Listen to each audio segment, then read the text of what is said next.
Mr. Mayor, the meeting started. We're live stream. Thank you. Unfortunately, I've got to raise a matter, a significant matter, which goes to the heart of the performance of councillors. Transparency, integrity, and legal compliance. Our code of meeting practice highlights conflict of interest,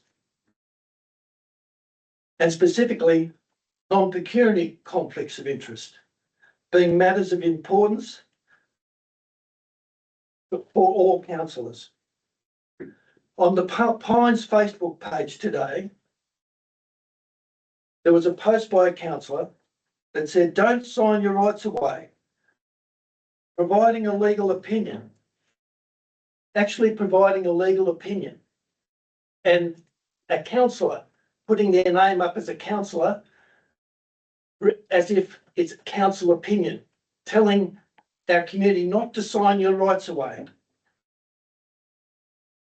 This opens our council and the councillor to legal action. It wasn't taken down by the Pines, and it still is there now. I just called a point of order on that. No, moment. Yeah, well, I've got a number of matters.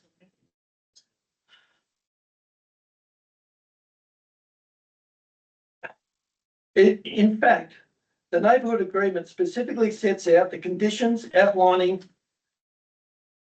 the terms, the relevant formula for remuneration, and outlines that once you've signed, your rights are basically signed away. This councillor has openly flaunted and said to our community, sign up, there's no damages. You can be against wind farms, but you can still sign up. Mr. Mayor, I would like to draw a point of order to that because that's well, I'm just saying that that councillor was myself, and that is not what I said. I'll read it out. You read it out in the correct context. Okay, thank you. Here it is. The neighbour program does not sign rights away. Read it in full, please. Does not sign rights away. It's a legal opinion. It gives opportunity. I didn't say a legal opinion. I said read it in full. If you see. I can pull it up and read it. The neighbour neighbour program does not sign rights away. It gives opportunity if the state approves the project landholders to receive payments. They can still be against the project and sign for the payments if it goes ahead. If not, they can't get 1 cent. That's and correct. It does go ahead, only relying on community information. You have said don't sign. I did not say that at all, Frank. Now, this goes to the heart of councillors. This is with your councillor logo. Yes, because I am a councillor. On the Pines, and they haven't taken it down. They haven't taken it down. Stop. Enough. Can I please address his accusation? Can I just say that I was forwarded that by 2 people. That's okay. And the question was, is this our position? And I think I probably should follow now with, separately, there was a meeting, Matthew, on the 26th of November at the Black Springs Forum. I'll take your word for it. I don't have my calendar, but I think that there were some meetings around that time. Yeah. 26th of November. Oh, yeah. So that's last week. I organised by the councillor. Organised by myself. myself. Contacted by someone to ask why the councillor was cold calling for these people to come to the meeting. So, Mr. Mayor, can I address that? Sorry, you asked. I'm just, Yes. a question to Councillor. me. Okay. Are you having private conversations with the councillor to organise meetings? So, Mr. Mayor, when the Pines Wind Farm held their last over and against Wind Tower meeting, I was in the dining room at 8:30, 8:45, ordering my dinner, and I was talking to Ian Gordon and Jenny, who are long time like family to me. So we were just having a conversation. And then there were some individuals from Trunky Creek who approached me. They were a bit angry about the Pines Wind Farm and tried to tell me that the Pines Wind Farm's going through Trunky Creek. And I said, I think you'll find it's not going through Trunky Creek, it's going to the Triangle Flat Road as per the outline. I was following all of the information I had at hand, and they had me held up in there and also walking out until 12:30 at night. I didn't get home till 1 a.m. explaining to them that if they wanted to get the correct information, they can get it. They demanded I set up a meeting so they could come and meet with the Pines representatives and ask them the questions to the Pines, which I said, if you go and meet with them and ask them the questions around the deed and why the deed's changed throughout time as they talk to community and have consultation, it will change while they're getting their set design in place. So I organised a meeting with the Pines. I then contacted the individuals who had requested I get this meeting organised, and I set up the meeting. However, only 2 individuals attended the meeting and those parties did not. So that is what had occurred. I have done nothing wrong. I've actually done everything required of a local government elected representative in formulating a meeting whereby community can talk to someone about an issue. But have you been putting the position On the other post, Mr. Mayor, if I can just address that for you, this is the post. The Pines Wind Farm 4 hours ago posted a huge thank you to everyone who has already joined our 100 million Nearby Neighbour program. Adrian Constable, who is also a friend of mine, had posted, don't sign, you sign your rights away. And I said, Adrian, the neighbourhood program does not sign rights away. It gives opportunity if the state approves the project for landholders to receive payments.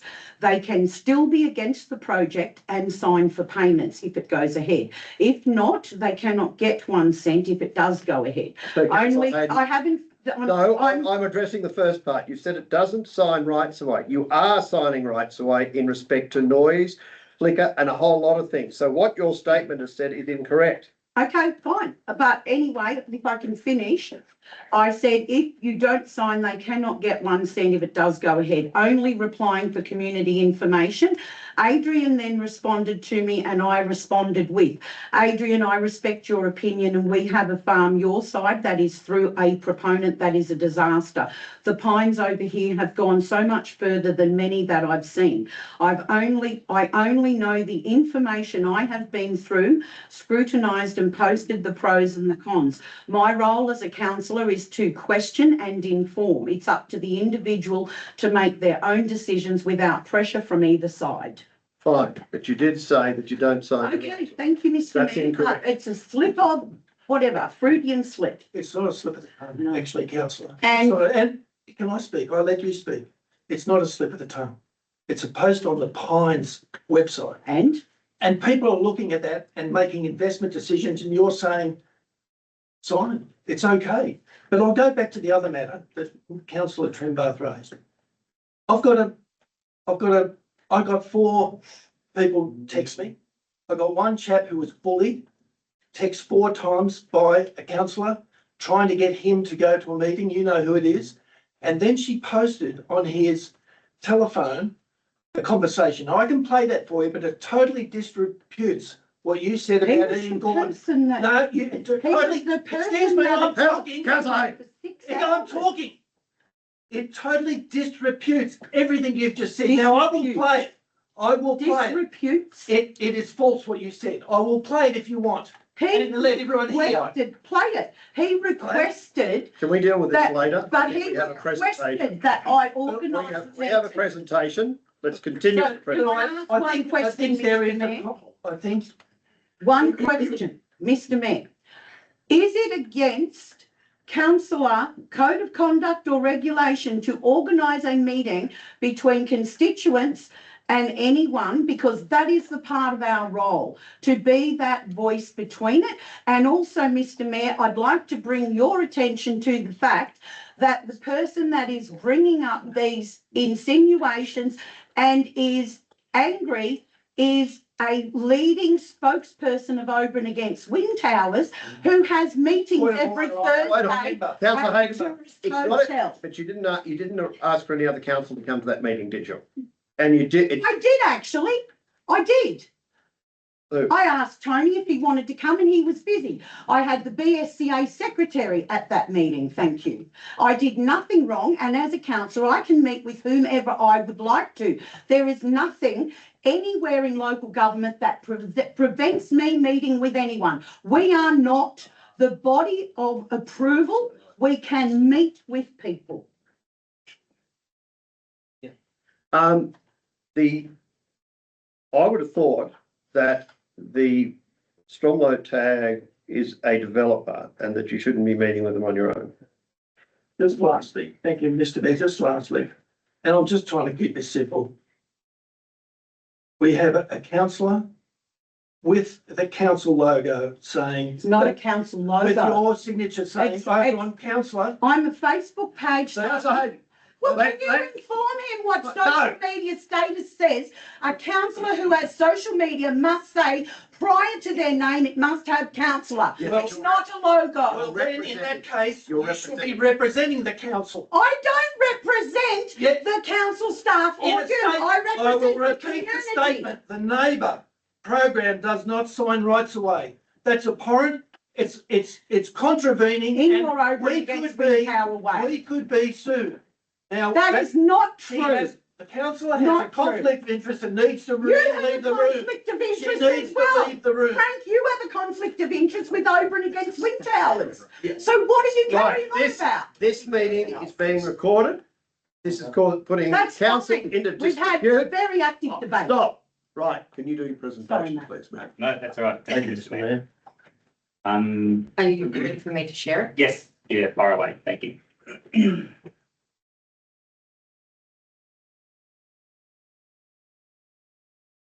Okay, away we go. Andrew, I'm going to throw to you immediately online. Thanks, Matthew, and thank you, council. Apologies, I couldn't be there today in person. I just wanted to thank everyone again for the opportunity to present. It's been a few months since we've seen you. We've made a lot of progress on the project in that time. I also want to take the chance to remind everyone of the need for temperate language in our engagement in the community. At the last meeting, we had a bit of a safety share, and I'm going to say we're probably 50% of the way in that journey. I think I see Chris Muldoon online. I'd ask Chris to keep in mind in all his posts that the temperate language that we seek for good discourse in the community. I think that the example we set as leaders in the community is really important, and it goes to the safety of the people involved. And I'll leave it at that and let Matt continue. Okay, so these are the kind of, during the meeting last time and after the meeting, we sent through a letter to the council and all of the councillors summarising what we saw to be kind of the top, these 8 or 9 topics that the council would like to see discussed and resolved over time. Our intention is to keep returning to this table at each meeting to highlight which of these we'll be discussing at each meeting. So we're not going to dwell on it, but some of these are going to be addressed today and some will be addressed at a later session. We just want you all to know that we aren't forgetting about any of these topics. In the scoping report, which we're targeting a June 2026 submission, this is what we expect will be part of the scoping report. This is preempting a little bit, I think, some of the questions that we've received on notice and questions that we continue to get where we'll need to continue saying we don't have the answer to all of the questions yet. In the first instance, the scoping report is where a lot of those questions will be answered, and we'd be more than happy to brief the council prior to that being submitted, just to kind of let you know what is going to be in that before it goes on property exhibition. I'm going to run through these very quickly. If you drive out along Abercrombie Road and Blue Road into Vulcan State Forest, you'll see that there are 2 of the 3 wind masts are now complete. The final wind mast is expected to be completed this week. In terms, and we've got some wind data from that which we'll share with the council on a later slide. We've talked about it, I think, in the past. The critical path of the project is 8 seasons of bird and bat surveys. So that's spring, summer, autumn, etc. We've finished 2 of those 8 bird and bat surveys. If you like at a future presentation, we can kind of jump into some more detail about specifically what we're finding, but the early results are showing that compared with the control points on some private property and state forest where there is native vegetation, the bird and bat populations are much lower in the pine plantation, which is encouraging. So a question that we keep getting over and over and over is when will you be updating the map to show private landowners who we're negotiating with? And we just thought it was worthwhile getting in front of that and setting a timetable for that to be up on the website. So 21, that's not all, but we had a meeting a few weeks ago with 21 interested host landholders, and we'll be releasing an updated map in the first half of 2026, including everyone who is either signed or is happy to be included in that map, having committed to the project. So we've hosted 3 wind farm bus tours so far. We'll be hosting more next year. We'll be advertising those on the website. And they've gone really well. That's Luke Osborne in the centre there. So he's hosted turbines on his farm at Lake George for the last 15 years. And so kind of has a good long-term view about what it is to kind of live in and amongst a wind farm. I'll just run through this others briefly. You can find all this information on our website. So we briefed that as council with presentations on our website. Hosted a community Q&A at Trunky Creek, which was excellent, really well attended. And again, the notes are on the website and presented over on Men's Shed just last week. And again, the notes from that meeting are on the website as well. So thank you to those communities and those community organisations for meeting with us, asking really tough questions, but kind of taking the time to talk and listen to the responses. And I know, Gary, chatting with you at the last meeting, these topics, quarry accommodation, waste and water strategies, these are kind of really big ones, not just for the councillors, but also for kind of council services. And there's more on what we intend to do in the next steps on these a little later in the presentation. And we're now up to more than 3,000 individual engagements on the project, which we're really proud of. And I have the mouse, so I will give an update on Glenn Stewart. So Glenn Stewart, you can see there, so he has joined the Pines Wind Farm team as the Legacy Project Coordinator. If you go to our website, interested parties in the community can put forward an expression of interest to join that committee. Yes, Councillor. You've got a question from me? Yes. So I don't know if you want to address this now or later. Yeah, fire away. We're happy to have questions. We're happy to have questions. So we don't understand why you're setting up a separate community group. Yes.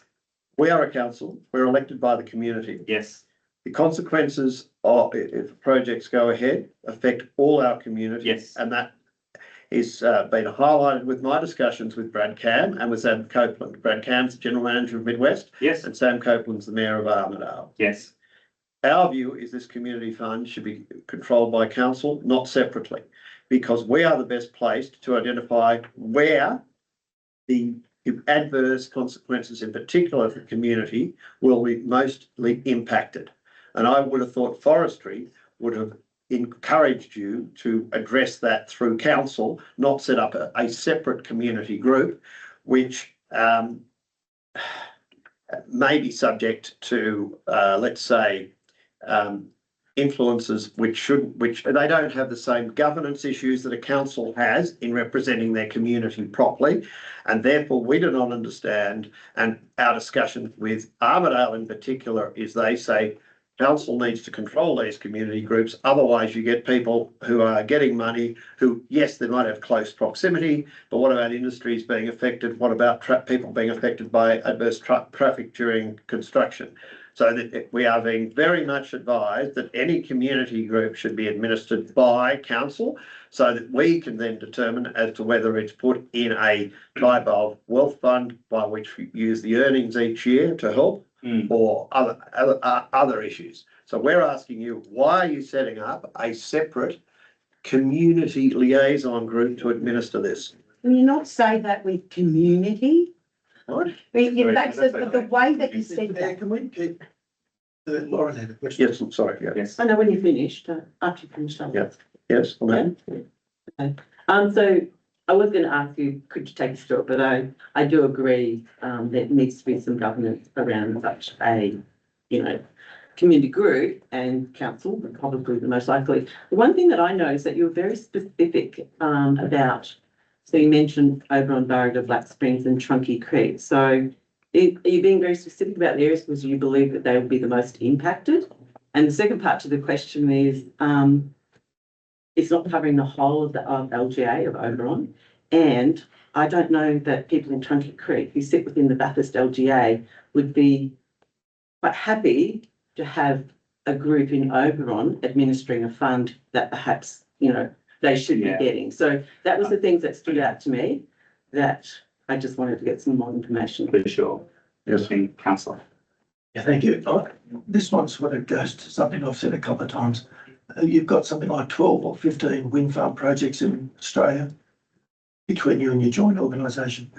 You've got tons of experience. And I went to Traralgon to see what's happening down there, and their main beef was that the community fund wasn't a benefit. It divided Traralgon because the little clubs, they got played off. And that's what they told me. And you would know that because you've got so many projects. You'd know that what the mayor said is correct. And you would know that. So it just defies me why you're going down this route. There must be another reason, because if you know the best way to distribute these funds is, as the mayor said, why do you do it? Just go down and talk. Or don't you talk to any communities? Don't you understand how it impacts them? Thank you. Yeah, so, and that's from our discussions also with other councils. We've heard Councillor O'Connor talking about Traralgon, but I've also spoken to all the New England councils. Yeah, so look, I think There's a coalition for renewables. I think it's Armidale and a whole lot of councils are up there. You'd be aware of it. Yeah, I'm familiar. So I think a couple of things. So this is separate to the voluntary planning agreement. So under the planning guidelines, the voluntary planning agreement is 1,000 megawatts. The intention of that in the planning guidelines is that 85% of that is, or a significant portion of that is administered by council. So this sits outside of that. You recall previous discussions around the voluntary planning agreement. We tried to get it on the agenda in earlier meetings.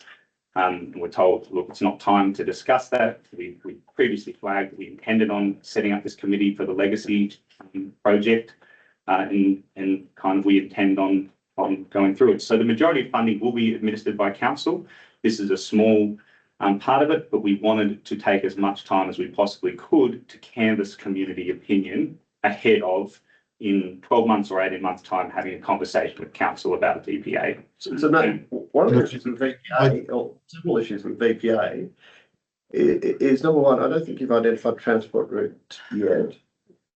So we don't actually know specifically what the impact, for instance, on our industries, in timber and livestock, in particular. We don't have a roadmap. There's no economic and social analysis studies being done. Yeah, what we learn from this will go into economic. So you want us to negotiate a VPA without any of that detail, do you? I'm just asking you. Yeah. With all these unknowns. I mean, with respect, it's a bit like, I've heard that, turbine agreements and neighbourhood agreements are there, but, you haven't actually delineated exactly where all the. I think that even this discussion is quite helpful, because I've just learned from you just now that you think a VPA may be used to kind of help to alleviate impacts associated with business, tourism, and transport. And unless we have a discussion about a VPA, there's no way that I could have known from you that they were the things that you would like to see. Well, there's a whole series of things I'm saying, and I would have thought, you're talking about, and I don't accept 5 million sufficient as an upfront for the justification that we may have to our community at all. But I would have thought that any legacy fund or upfront payment is something that would have to. I think Andrew Riggs wants to say something. Excuse me. Yes. Yeah, if I could. Sorry, You probably didn't hear him. Sorry, Andrew. Oh, sorry. I just like to add. I think we're a little bit off topic here. The VPA is quite a different matter. This is a fund that's set up by the project to benefit communities, and it's something that we've learned from 20 years of doing this work across the country. All those projects that I think was mentioned a moment ago, that it's something that the community actually wants a voice in. And as Matt just said, it's a small portion of the total. It does not include, it's not to offset impacts from the project. It's to share benefits with the community through a group administered by community members. I can understand your concern that you think council should administer it, we will do both. We will do this one as a private company, which was in our rights to do, to distribute benefits to the community. And we'll also do the voluntary planning agreement. So it's not an either or situation. It's actually both. So can I? Yeah, go for it. Sorry, can I? Yeah. Just Andrew, just Gary, sorry, just trying to get my head around it. Because Matt's just said that if a VPA or an agreement is reached, it's 85% to council. Do you expect that this 5 million legacy project would form part of the remaining 15%? No, it's entirely on top. So it's on top. It's on Thank top. you. Andrew, thank you for that. I think what we're asking for you is to take into consideration or walk in our shoes. And we're trying to learn from what's gone before us, and we're being told the council should administer that. And also we were told the other day by another council that they were offered the 85%, 15% outside of, goes not through council. And they passionately fought that and won. And I think you need to understand we'll be doing the same. And those two matters go hand in hand. You need to listen. You need to listen to our council because we're representing the people. And we're being told it's the wrong model. Please listen. Well, if I can, councillor, it's on top of what we have to do under the planning law. It's a completely voluntary initiative by our private company. I think it's a circumstance of no good deed goes unpunished if you don't want it. If the community doesn't want it, I suggest those organizations on the screen there are benefiting from the initial parts of it. This is entirely on top of anything we might have to do for the development of the project and under the VPA for the council. If I just don't see how that doesn't benefit your community. So Andrew, it's Councillor Tremblay. Sorry, Councillor Hayden did have a first. I'm sorry, I didn't see your hand. Was up like that. Yeah, thanks, Andrew. I just wanted to say, and to council and to the Pines, I think Glenn Stewart is the perfect person to be communicating with the general public. He's a very unbiased, professional individual with a high amount of skills when it comes to financial advisory.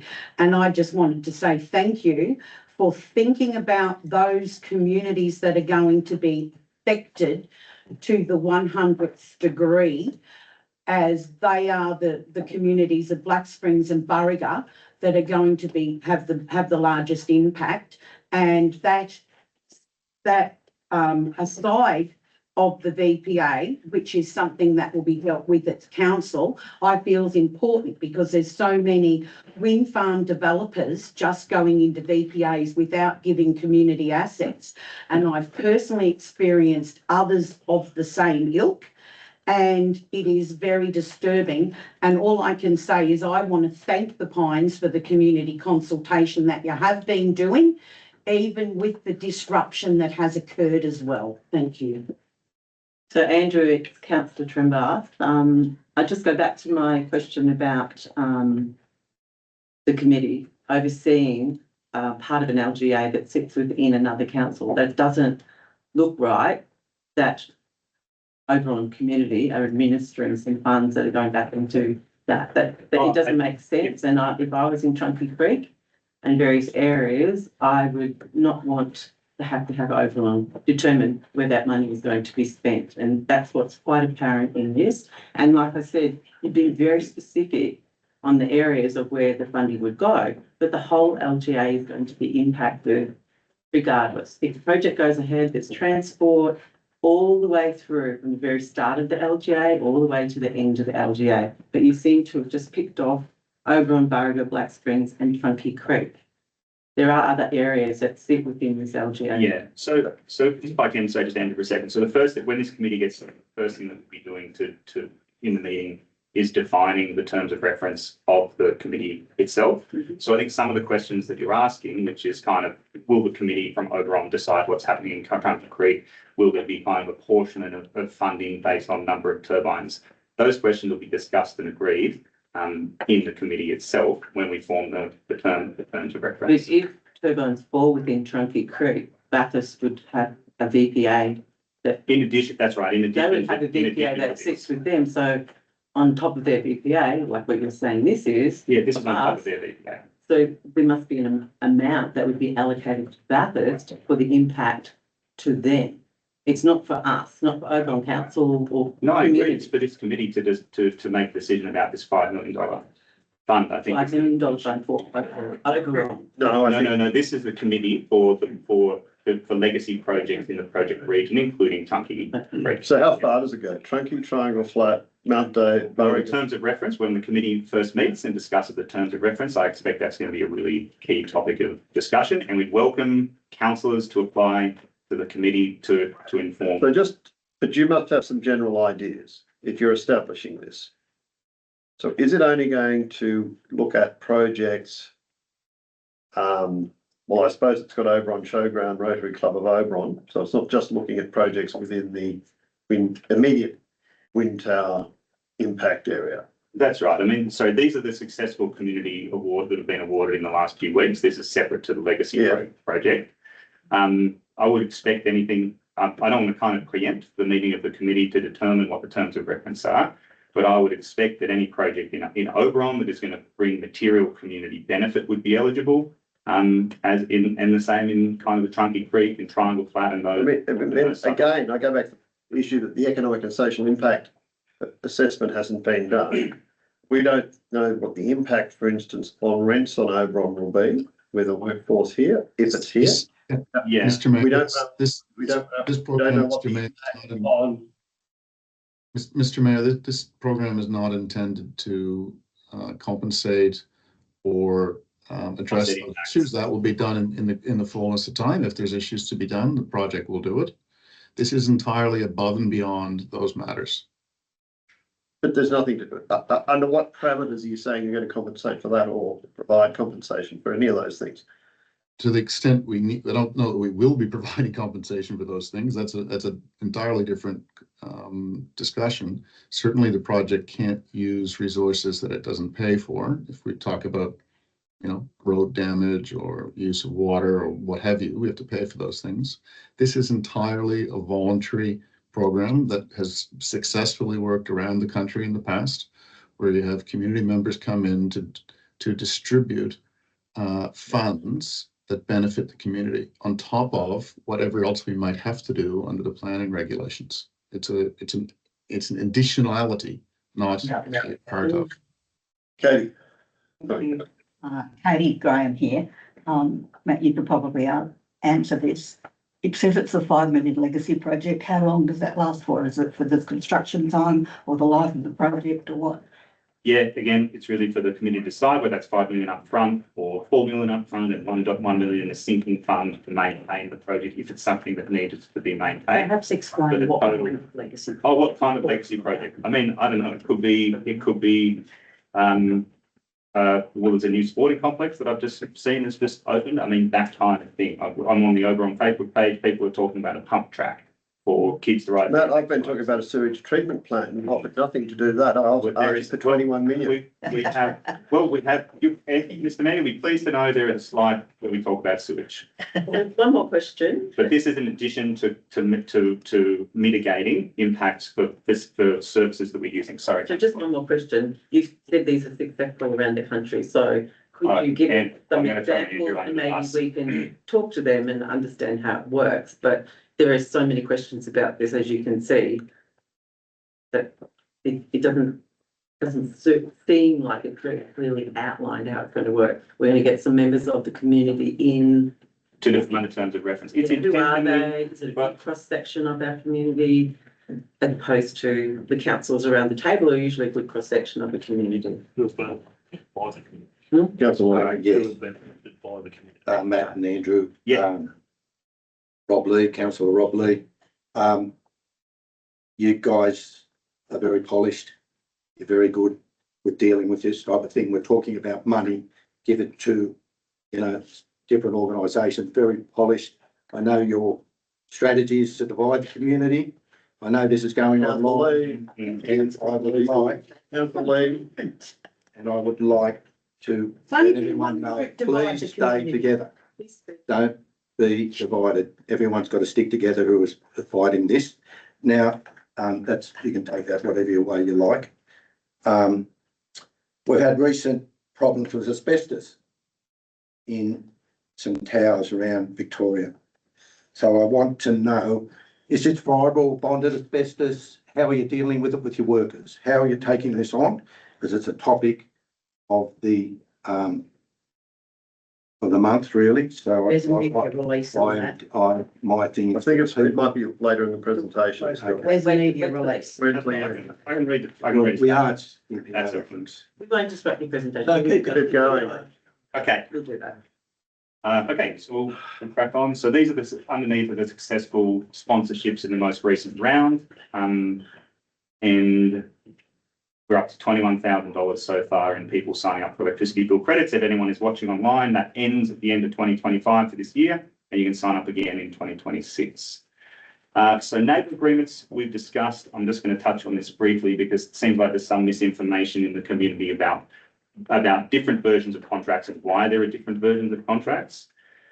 The intention is always to have the contract informed by discussions with the community. If we just went out and said it's our way or the highway, that's no way to do community engagement and it's no way to do business. So I hosted 9 nearby neighbour sessions in Clarkson, Bargo, Oberon and Trump Creek. There's a photo of one here. And here underneath are kind of the topics where we've made changes to the contract, and all of the contracts now have been brought into line with the new version. Just to run through these quickly, we now lock in a map at the date of signing, which shows the turbine land that turbines can be on around someone's neighbouring dwelling, which cannot be added to without landowner consent. We've removed all constraints for new dwellings in the contract.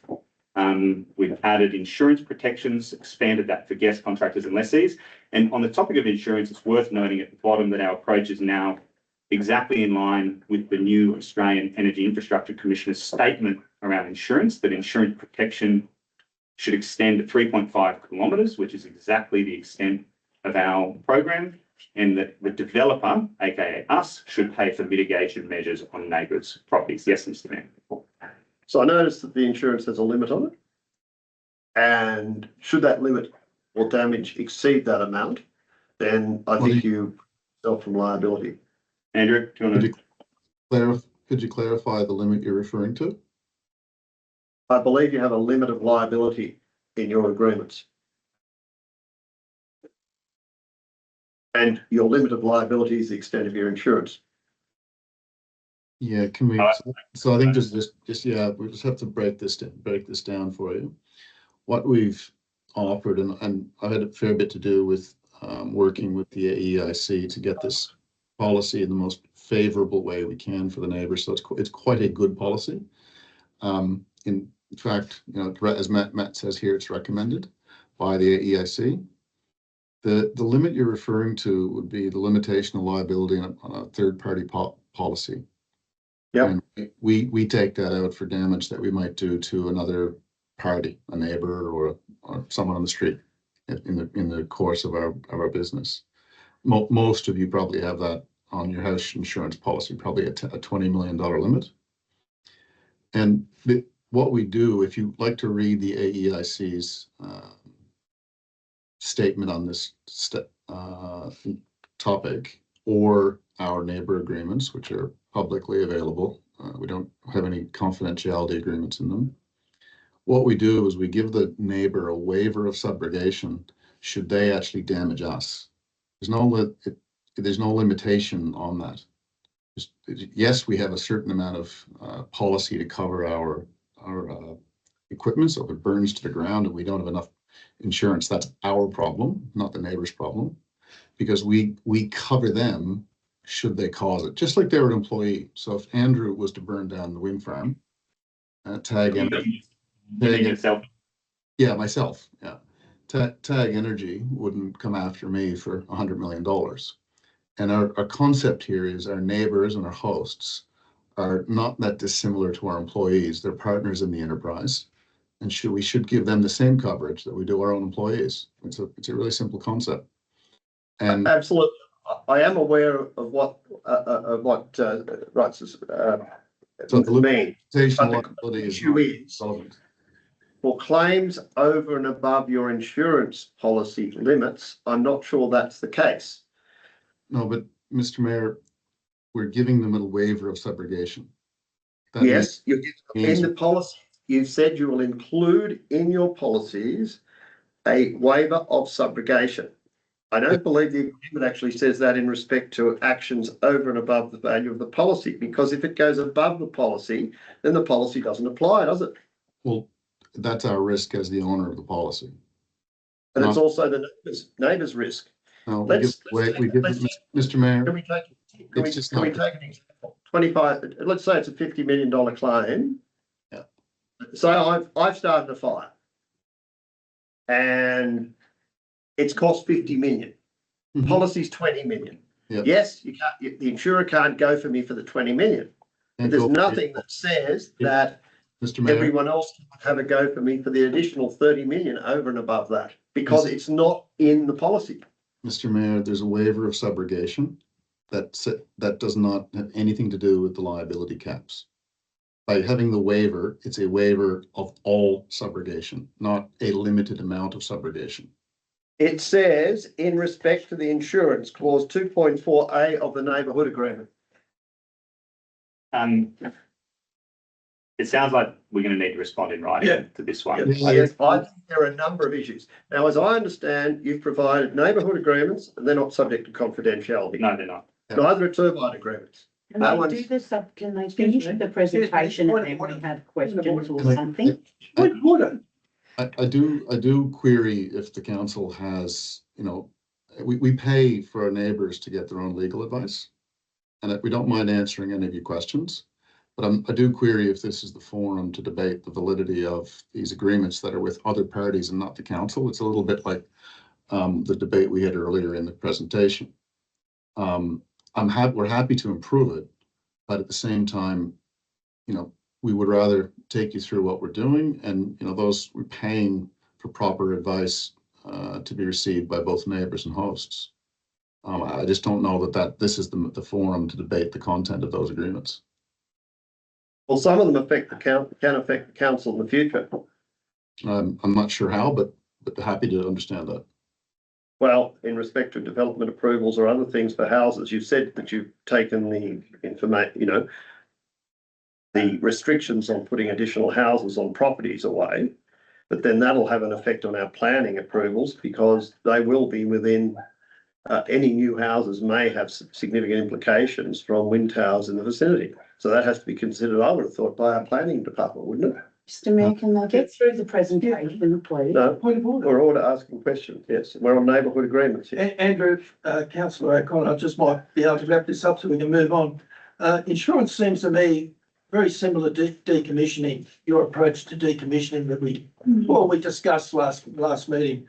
The Australian Energy Infrastructure Commissioner that you've quoted says that when it comes to insurance, there is an issue of trust and detail that needs to be clarified with landowners. Do you agree with the Australian Energy Infrastructure Commissioner? And are you involved in discussions with key stakeholders on the need for a nationally consistent framework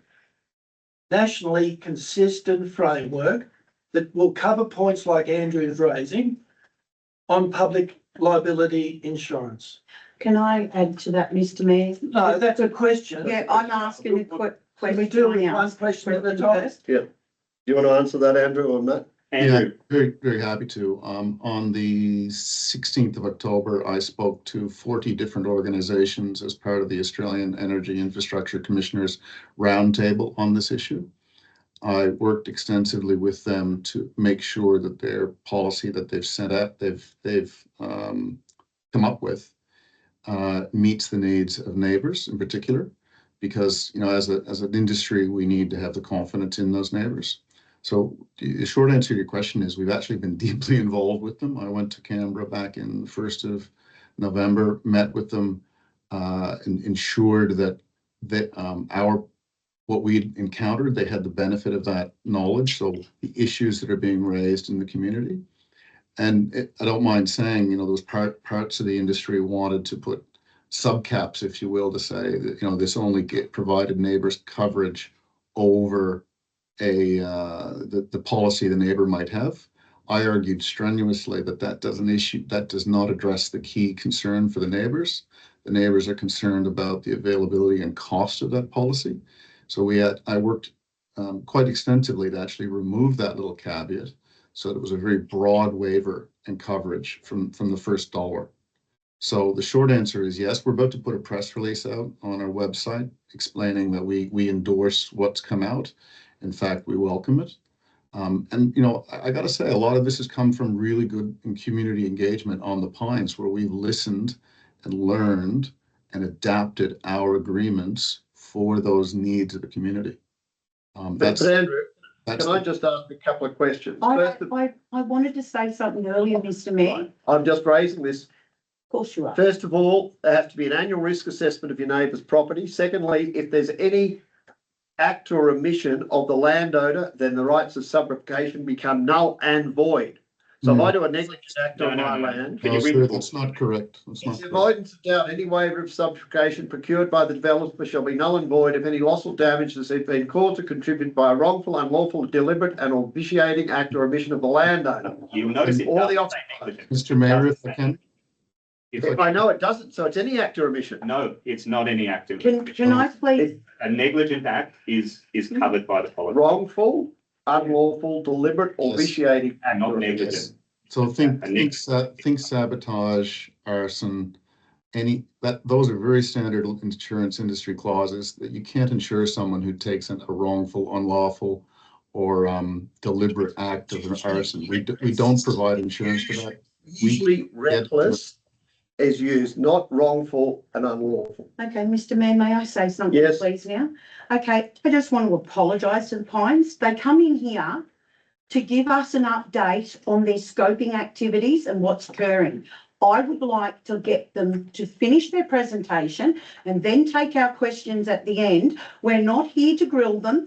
We're not here to tell them or ask them what's in haven't finished what's in decommissioning at the end, because there's no current project. They're scoping, they're giving us an update. Let them give the update, please. We are dealing with topics. The questions we are asking are on neighbour agreements, and that is the topic. And more than happy to. And that's why we're raising them. Can they finish the presentation? Yeah, I'm more than happy. So I how- think it's very topical that we do it now. I There's agree. people watching and they are getting answers to some of their Don't questions. be flat at me, Frank, because Because there is of what the outside. mayor is asking. So I'm also asking about the risk assessment that's done yearly on the property. So they have to, if there are risks identified in that yearly risk assessment, then the landholder has to address those immediately.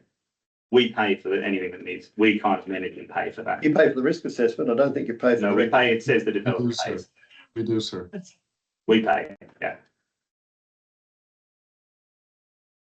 It's written in our agreements. We can share it with you. We can, there's nothing to hide.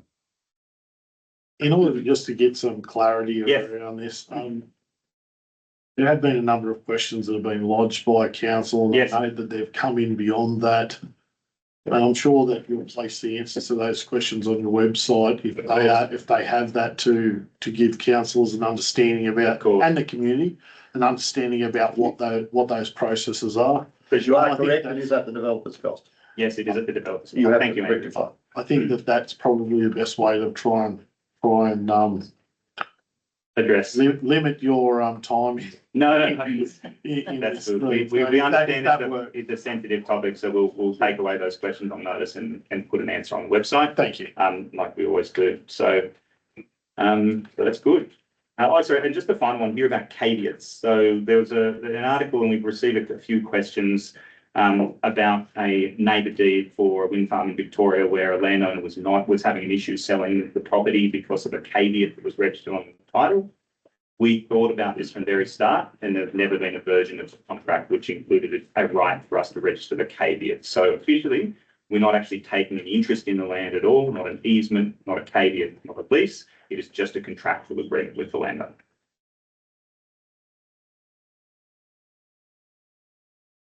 Oh, oh dear. No, we've lost. Oh, no, there we go.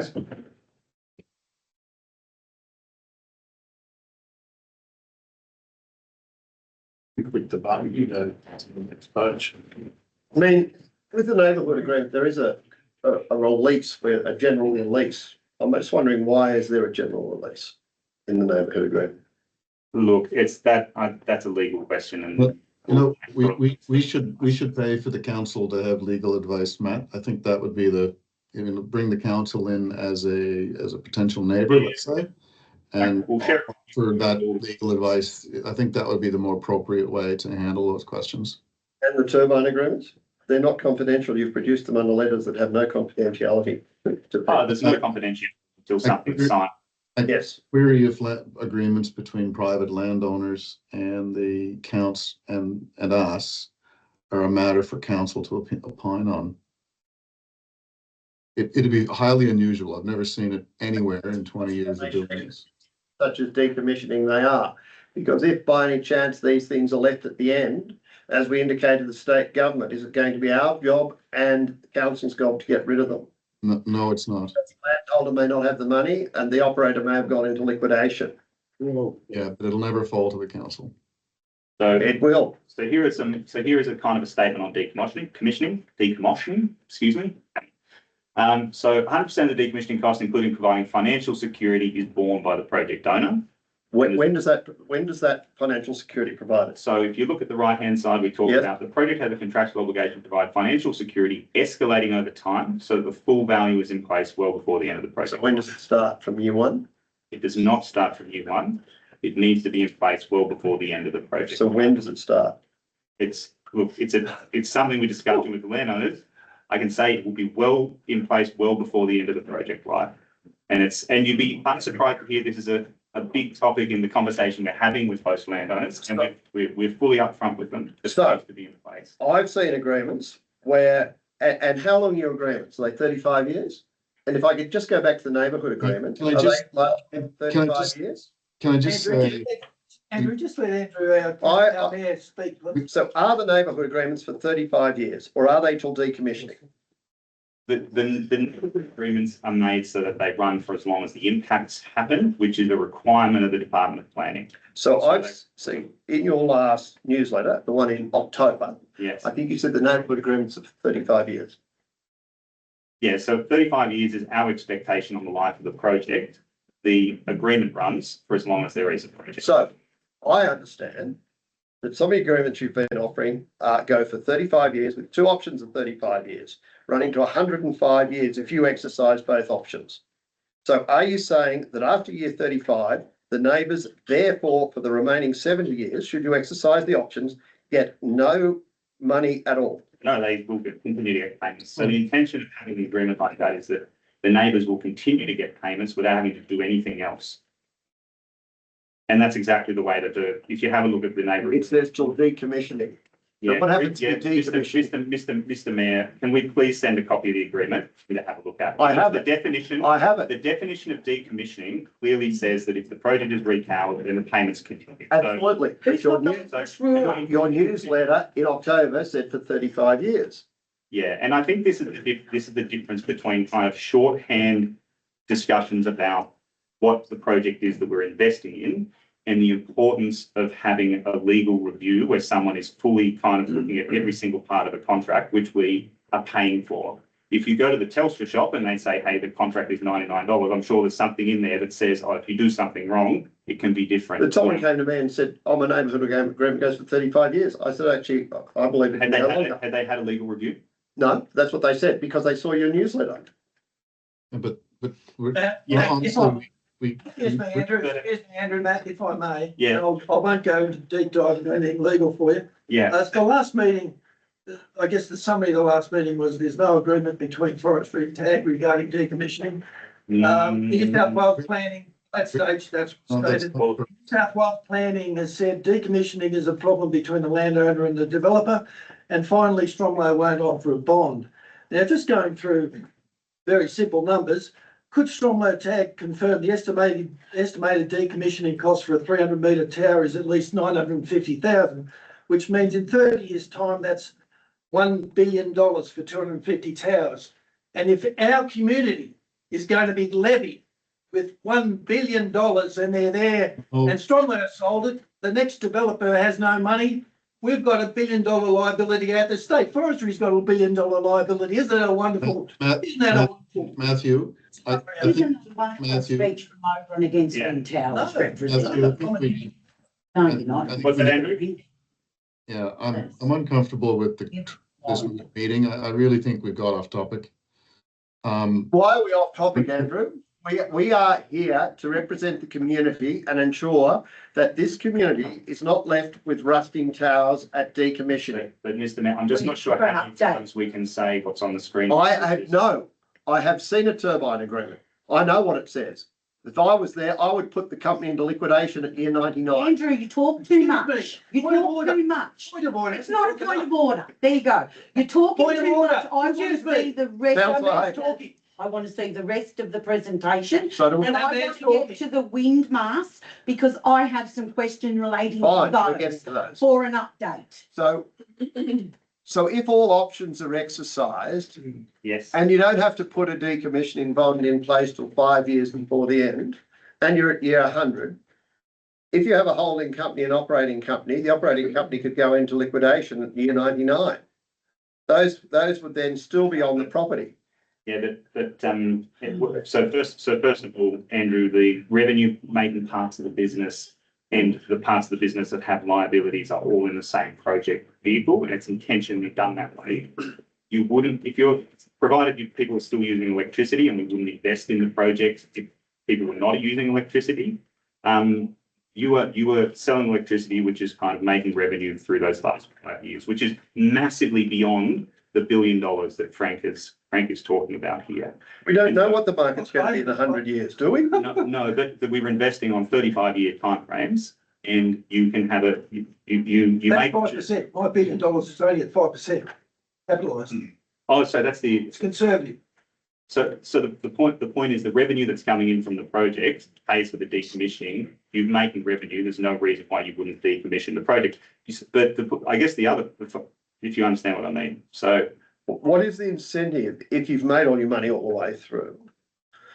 And what is the incentive for you to decommission at the end rather than just leave it? I mean, we have mining companies who have to put money, they have to put up. Incentive to on- decommission. You to bring it just on. around and said they have to Point of order, decommission. please. No, shut up, Frank.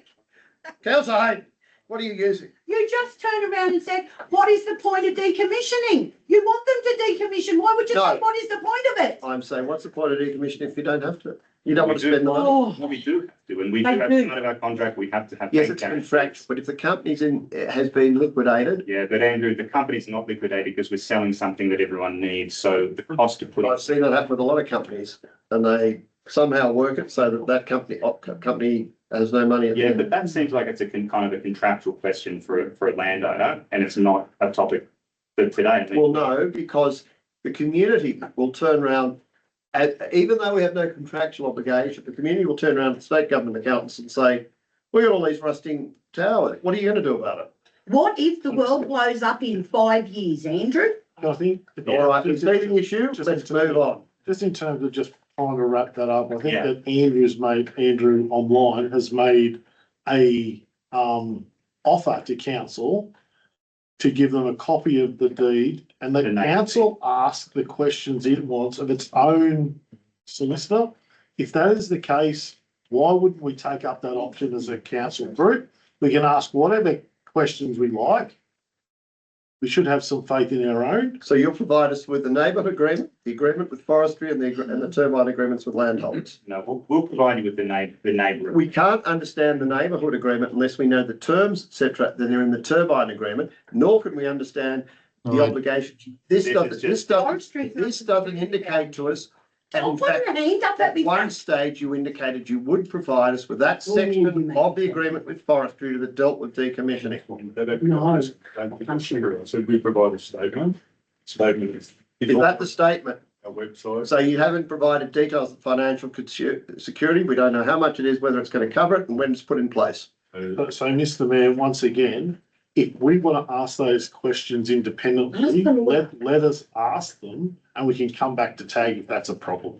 Does that seem like That a? seems reasonable. We've asked them, I've asked some of them and you've refused to answer my questions later. So we assume you'll give the same answer. Can we just let the lawyer ask the questions? The lawyer can answer them. Yeah, right. Jesus. I think that's the best. But we're only getting the neighbourhood agreement. You can't understand the neighbourhood agreement without understanding. You can't understand the neighbourhood agreement without understanding the turbine agreements, especially in relation to duration and term. Okay. Good point. I think the offer that's been made by Ted to do that gives us the ability to take that off the line. Only some of it. We can still ask those questions. Mr. Mayor, let that come back. Do the answer.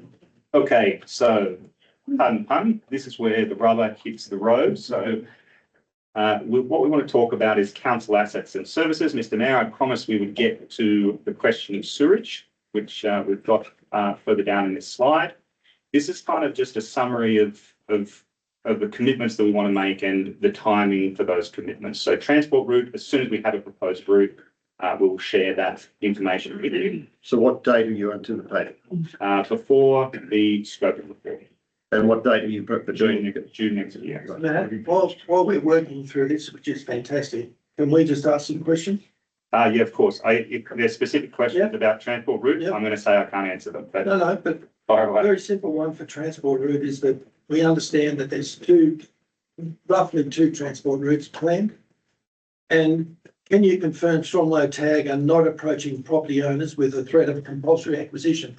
Because there's one property owner that's come to me and provided advice along those lines. So no, we would never say that we have rights in compulsory acquisition. And in fact, we go out of our way to say that we don't. Okay. We are different to transmission companies, and we have no rights to compulsory acquire. Can you pass that on to your OWIT group? No, this is the landowner. Yeah, but Yeah. you, Creed. and It is you right. It's mentioned the it. landowner that's called. Yeah, so as a conduit to the community councillor, it would be great if you could pass that along and just let them know 100% no compulsory acquisition rights ever. So if you have a build a line to the vicinity of the Mount David forest, will that be built by you or will that be built by a transmission company? So that'll be, it might be built by us or a transmission company, but either way, we will not be relying on compulsory But acquisition. if the transmission company built it, they could be But did you hear what I said, Mr. Mayor? That line will not be built using compulsory. by you. No, it will not. The line itself, Mr. Mayor, By the developer. the line itself will not be built using compulsory acquisition. There's not a trick here. The line itself will not be built. We will, for this project, we will not use compulsory acquisition Matt, anyway. Matt, can I just reinforce your statement? Not only will it not be built, we do Possible not land. have the right, we do not have the right to do that. Even the transmission company doesn't have the right to do that for a private enterprise like this. They might be the conduit that builds it because they are expert in that space. They have a competitive market-facing offering that does that work. But there's just no way anyone can compulsory acquire for a private project like this.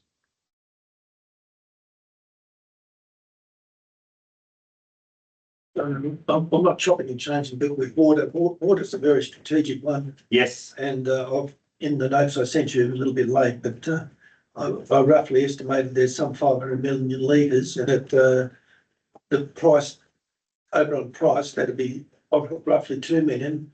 Or do you propose to sink bores? yeah. So we've engaged a contractor to look at a water strategy for the water project, strategy. and we'll come back. Can I just add one thing to that? I think going back, you said the transmission line companies did have a role. About a couple of minutes back, the transmission company did have a right to, Compulsory acquire, Yeah. yeah. Publicly owned. Public infrastructure, public. This is private. That's what, that was No, it's a made. good question. It's a good question. So moving on to, So, sorry, Matt, can I just on this, there's, yeah, your next steps relate to quite a bit of tag talking to council staff about a number There's of going to be a these lot of things. topics with council staff. It's what I would really like to do, get into the nitty gritty of quarries, sewage, water supply, and roads and I talk understand your that, language. but remember, I have a responsibility to report back to council Of on course. those types of things. So You might get whilst them council from talking to staff, them.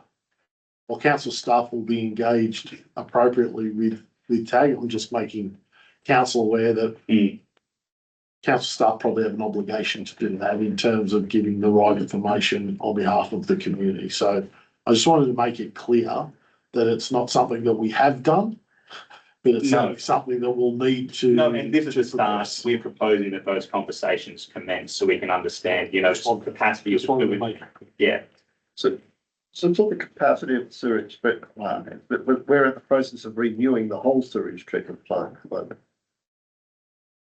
So that's distinctly different issue from what you're saying here, that you will look at the capacity and whether it can cope with your new infrastructure requirements and any camps that you have to build as a result for construction, I'm assuming, is what your point 1, 2, 3, 4, 5 is dealing with. I think we have to have it. We need to understand where you're up to, because I think if you have kind of We're That proceeding with funding, an $18.6 million at new sewage treatment plant. okay, congratulations. That's $8 great news. million debt though. Ah, okay. You asked at one stage, what did council want? Yes. Andrew was in the room, and I said $20 million for our upfront and $7 million a year. And we had no response to that, to pay for our sewage treatment plant. treatment plant and I got shut down by other councillors, Mr Mayor, you'll get shot down too. And we never had a response to that. And I was deadly serious. So we've had to go and borrow money. That's why I'm talking about community benefit. You talk about community benefit, you've asked us, we've said that's a huge impost on this council, including $8 million of borrowings. But Mr Mayor, If this project ultimately goes ahead, a huge input into reducing that loan would be greatly appreciated by council. shut up you. If a councillor pushes on to try to stop council dealing with developers, you might not get anything. It sounds like a topic of discussion for a DPA, Mr. Mayor. Yeah. Funding for a sewage treatment plant. Yeah, could very well be. The All I'm saying is we got no response at the time. I think you might have thought I was being glib, but I was deadly serious. No, but I think I think it's worthwhile. Maybe we need to step back and have a look at what the wind energy planning guidelines say about impact to waste, sewage, town water, gravel, etc. The intention in the guidelines, or it's kind of states directly. I disagree with this, that the wind energy and renewable energy projects have a comparatively low impact on council services. I disagree, just for the record. And that the DPA shouldn't be used for those things. What we really want to try and understand is kind of, if we are going to discuss the DPA being used for that kind of spending, where is the gap between the sewage treatment plant now and the additional impact that we're going to be bringing with 500 workers and whatever else? If we want to talk about the full amount going to sewage treatment, then that could be a different discussion. But what we're actually proposing is looking at what the delta is as a result of the project to make sure that there are not short-term or long-term impacts to community use without rectification, if that makes sense. But we don't even know, and I don't know that you've determined we're going to house these people for the construction phase.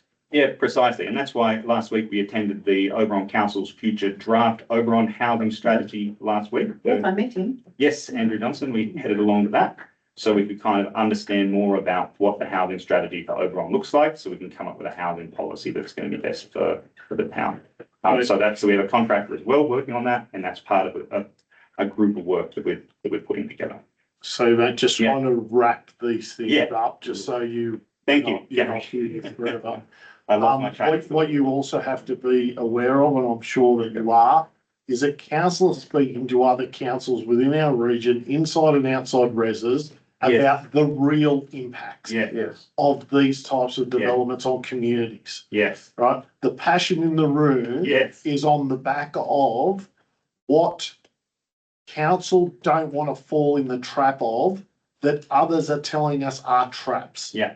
So please take the passion as it's meant to be, because they are listening to people who have lived these projects. Yes. And they want to make sure that their community doesn't fall into the same traps as others. Yes. So I use the word trap. I don't I want to do that. understand precisely. So the information that we provide as part of even a staff and developer conversation is going to strongly relate to matters that have arisen because they've heard firsthand from other areas that are feeling the pinch. Yes. So these types of things that we talk about are things that we'll raise again, but I just wanted to get some to basically convey that matter that says council does not want to fall into the same trap. We're only small. We have limited resources. You've just been told by the mayor that we have gone down the path of a critical stage, a critical infrastructure development that has been entered into to set council up for the next 20 years. We don't want to see that fall over. Yes. And we also want to know a lot of other things are in the background that we don't yet know. Yes. That's where this has come from. And these things that we've mentioned before are front and centre in that. Yes. And I think the way that we're approaching is with these topics, waste, recycling, sewer, and town water, we want to leave you in at least a net neutral position on that, and then have a BPA to support the council outside of that. So equally, Yeah. it is trying to make sure that we don't fall into the pitfalls that have previously been in front of us, like significant road infrastructure maintenance and all these things that we've heard from. We've committed to a bond. I understand that. Work with But council. that is what I was trying to But do. there are, and I've indicated to you, Flyers Creek, Laney Council still having problems having their roads fixed. So if I can just add, I'm certain, if I can just add, I met Andrew over when Andrew Johnson. Yes, and Katie was down there for a little while, and then I had a lengthy conversation with him. He was asking several questions, and we had a good little conversation. And then of course we had those in Black Springs, Burridge and Edith. I didn't go to Edith, but I went to the others. But it was really good because I mentioned before, we don't want FIFO camps like other communities have got.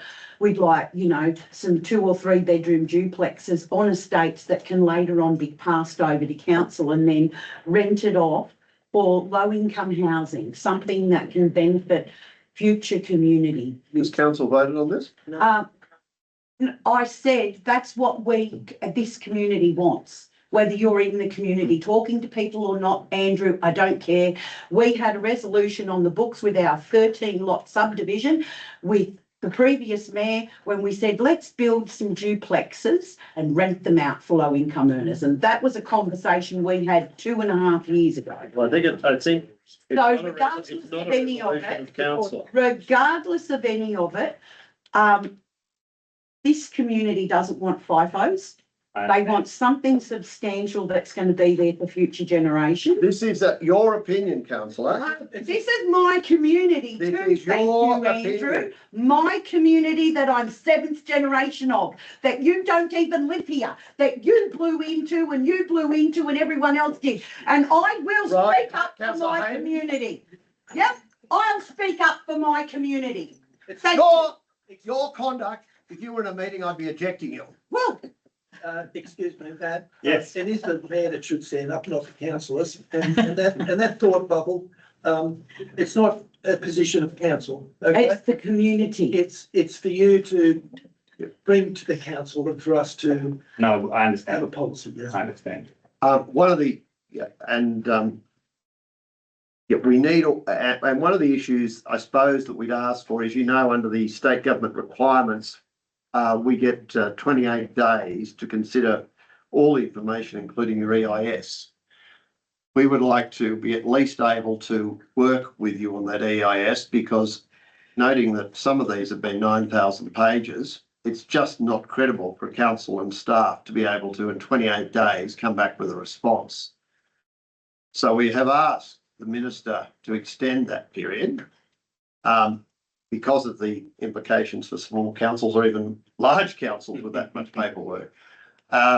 So what we would ask is for an interactive process before that actually gets submitted so that we can at least have some meaningful discussions, clarifications, and be able to give some worthwhile input. So whenever ever it goes in, you know, from your point of view, you can say you've consulted with council. Because 28 days is just not possible for council to get out, because I can imagine, I don't know how, but I'd imagine it's going to be thousands of pages. Yeah, every one of these that comes along, the Department of Planning asks for more and more. Exactly. So I will take it on notice and we'll come back and let you know. But it's all I'm saying is we're foreshadowing a major issue from a capacity point of view in this council. And we're having similar discussions with Baptist Council as well, and you'd be aware Councillor Ben Fry is kind of right on top of this topic. So he talks to me regularly. Yeah. I'm not saying.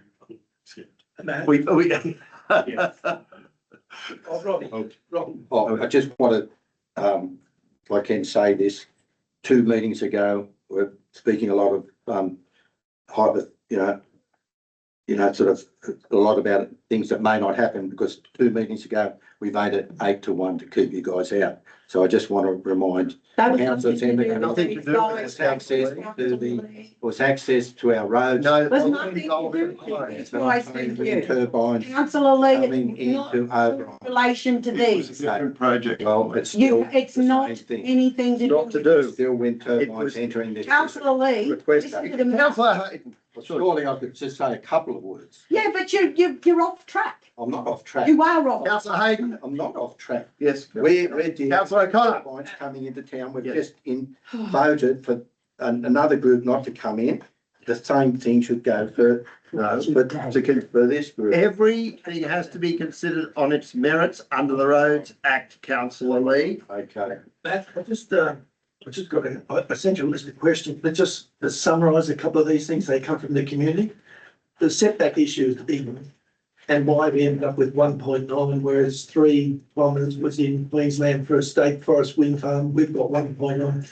If you could just give us details of the studies that were used to support 1.8, you don't have to do it today. If you could provide that and then we'll all be informed, that'd be wonderful. That's I can answer that right away. Well, if you like. if you want. Well, 1.9 just comes directly from the New South Wales Wind Energy Guideline. And that's what was the greatest worry to me. I thought, surely there's something more than a guideline we're dealing with. This is the first time we've ever had a 300-metre tower. Surely you, at a $4 billion project, would have done your own study to make sure those impacts, the impacts of infrasound audio, light flashing, seismic, and the cumulative impact of that, you would have done some study. Because in the Frank, if I can, Frank. Excuse me, Andrew, I'm just speaking, in the contract, you say that the people signing a neighbourhood, they're signing away, but they're not given what those impacts are. They're just sort of, anyway, I'll leave that to you. If you and all you're saying, you've relied on that New South Wales guidelines. You could always move, Frank. You could move. Well, Andrew, I'll just ask Andrew Riggs to answer that one first because he had something to say. Yeah, thank you, Mr. Mayor. The New South Wales guideline is the most advanced guideline in the country. It's been formed by a group of people in the New South Wales group of planning who've been dealing with this issue for the last various issues, wind farm permitting, over 10 to 15 years. And so I hear you say it's only a guideline, but the amount of work and professional, balanced scientific effort that's gone into that has been remarkable. I'd encourage you to read it and you will see the amount of work that's gone into it. And it's a wholly appropriate guideline, probably the toughest in the world at the moment. Thank you, Andrew. The second last one I'll just run through, investment decision. So in the Renew Economy, Andrew Riggs, CEO of TAG Energy, states the Pine Wind Farm investment decision may not be made until 2027 due to the focus on other projects. How many wind farm projects is TAG Energy currently operating? How many projects are currently under construction? And when will the final investment decision be made? I mean, I know Victoria's the hotspot and you're focusing on your Victorian projects, but surely we're in limbo.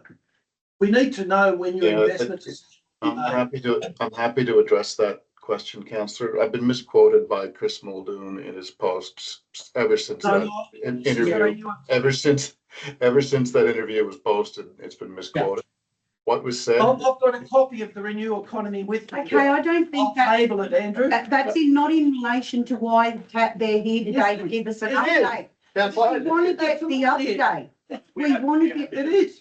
I want an update on That's the what it wind is. monitoring. When they're gonna start. Oh, look, you're speaking from Oberon against Here's- Wind Tower with all here's- of the Here's the copy misinformation. of the Renew Economy and it's Every- word for But word. they're just Right, a okay. journalist. Councillor Connor will table it. Come on, Matt, please Can I just continue. have one really quick question? Oh, sorry. before we Move off this slide. Yes, You mentioned scoping report. Is that your seers? Is that what you? it's, No. that's submitted before the SEARs. So when we, Okay. the first step is we submit the scoping report, the department checks that for adequacy. And then- And if they're happy, they will issue it to us with the SEARs. Yeah. We'll set the rules as to what we need to address in the EIS. Yeah, that's the first step, is scoping SEARs EIS. Yeah, good question. So we're getting the wind monitoring stuff, because I want to address some of the current things that you're looking at. Councillor Topper. Just a couple of questions while we're on that slide. So the third last and last one talks about waste and recycling and sewage and town water and housing. Yes, I assume that is nearly or entirely relating to the pressure of extra people coming in during the construction. it's got to do with, oh, sorry, go on. And so my question is, do you have any general sense of how many people for what period of time is likely to be involved in that construction phase? Did you say 500, did you, Matt, was that right? I don't want to be misquoted, because this is something, if I say 350 and it's really 450, then I know that I will be misquoted in the future. Yeah. I thought you said 500 before. That rough sense. Like, it's in that kind of order of, And for what period of time? yeah, and again, I'll come back to it. It's not a consistent thing. You'd understand during turbine erection, where you have 40 or 50 people in a single crane crew, the numbers of people on the ground at that time is much higher Yeah. than towards the end, where you're commissioning machines. So it's kind of a bit of a curve, a lumpy curve, but we'll take that on And then we'll notice. have another rise of decommissioning with all the people coming in to decommission. That's true, but it's over a much longer period of time. My other question is on the first item, roads, transport route. Yes. So it says, you know, as soon as you have a proposed route. Yes. I don't know how far progressed you are in looking at that, but talking to someone recently mentioned that at least some overseas projects, they use airships to transport components, and I'm wondering if that is something you are looking at. And think about it, Yes, it's a darn good idea if the money works out. You eliminate all of the It's a issues. brilliant idea. helicopters. Government. And so definitely. the question is that something you are looking into? We don't want to hinder I can take the. Say that one, Andrew? Yeah, there is some, you're right, there is some people looking at that as as turbines get bigger to be able to get around those bottlenecks. It is still very hypothetical at this stage. It's not really practical. So I think simply stated, the project will occur before that's viable. Andrew, I don't think you should dismiss councillor Tucker's idea, because It's I just believe- commercially available. hang on, I believe within 1 kilometre of the UNESCO Blue Mountains World Heritage Park, there's 25 wind towers slated, so you could get them there on a gondola, because the gondolas just might be built just in the right time. So that may be an option. Did you want people to laugh at you too, Frank? I laugh at you enough every time you're in the meeting, mate. Okay, So councillor. just to come back to, just to Okay. clarify one point from councillor Tucker's question. So you're right, most of these topics are to do with people kind of putting more pressure on systems. Some of them are to do with, you know, using gravel for construction, and we want to make sure we're not impacting on gravel.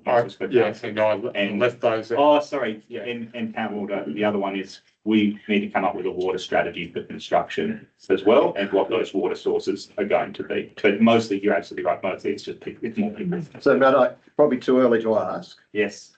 but No, it's never too early to ask. It might just be too early to answer, Andrew. so as you've got projects spanning Lithgow, Bathurst, Oberon, is it likely? Well, not, actually, he was not in Lithgow, No, sorry. no, but there are projects, I understand that, I understand. Is it possible there's going to be one camp where workers, you concentrate workers for all three areas? Or you'll work with the other company, Iberjola, I can never pronounce it, isn't it? Iberdrola. It's unlikely, Andrew, because of timing challenges to make sure everything's working. But that's the first one, and the second one is. Trunky, triangle, flat, etc. That would work with Oberon. Yeah, potentially, but we want to kind of really, part of what we want to do is deliver kind of a legacy housing project in Oberon. And so that is going to work in timing for our project. It's unlikely that that's going to be useful for the others. Can I just ask? I think it's very unlikely that. Everyone keeps mentioning Trunky. At our last conversation, Triangle Flat Road is the boundary. That's correct. Nothing in Trunky. Nothing in Trunky. Yeah, nothing on the other side of Triangle Flat Road. That's Okay.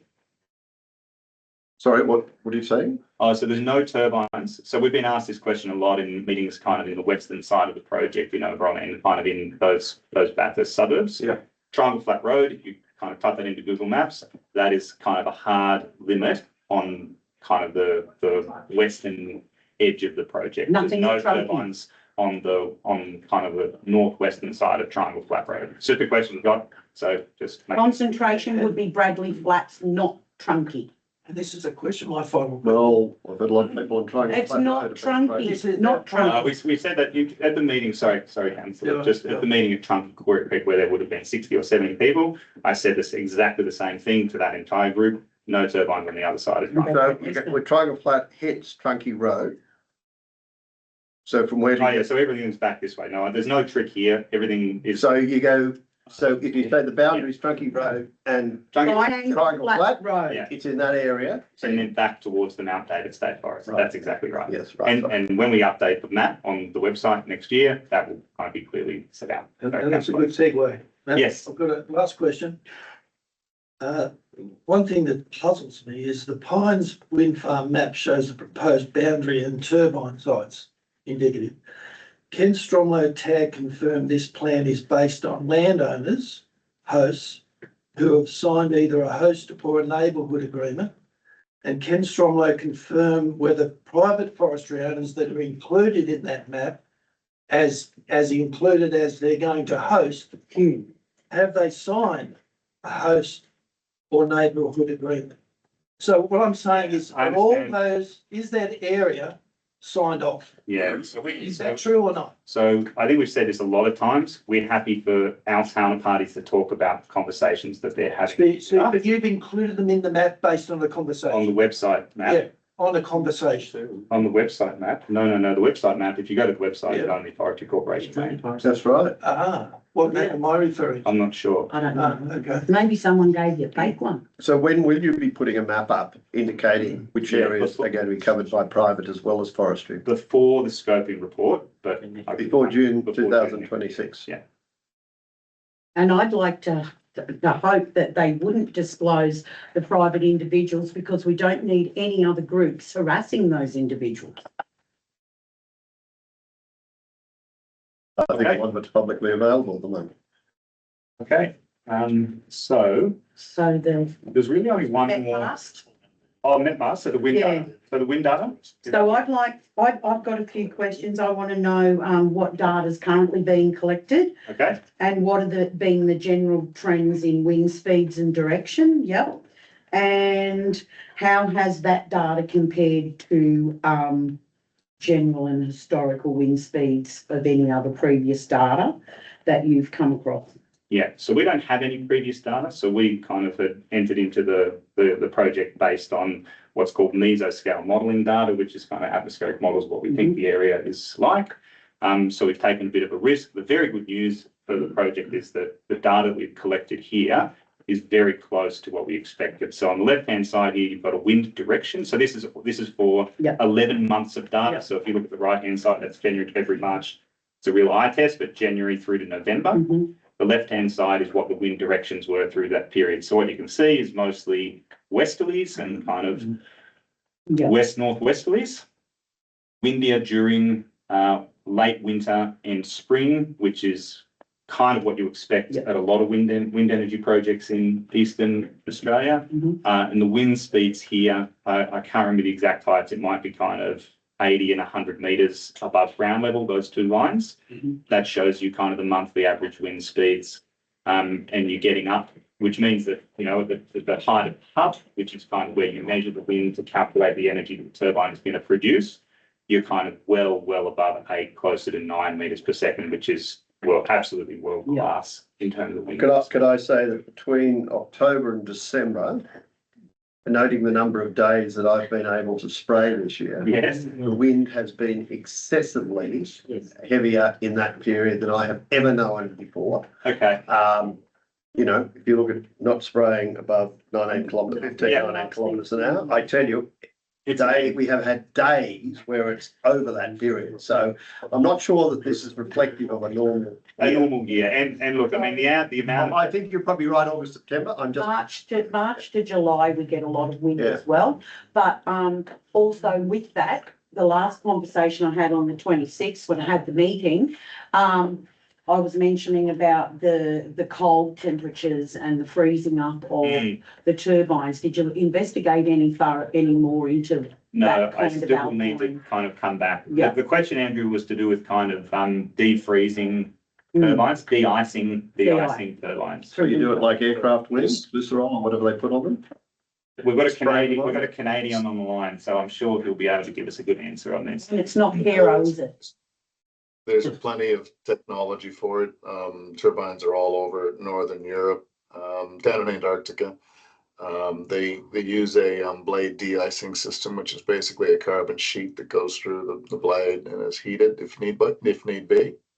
But yeah, it's very proven technology. And so will that happen?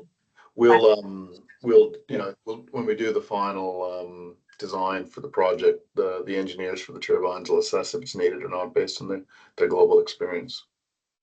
So will any of these Met masts be registering any of that cold temperature as well? Oh, yeah, sure. Yeah, they're measuring temperature. Yeah. So we need to understand temperature, pressure and humidity. But then that's not going to be the exact height either. Oh, no, we're measuring it at the top as well as the bottom. And bat and bird activity, has there been any data yet?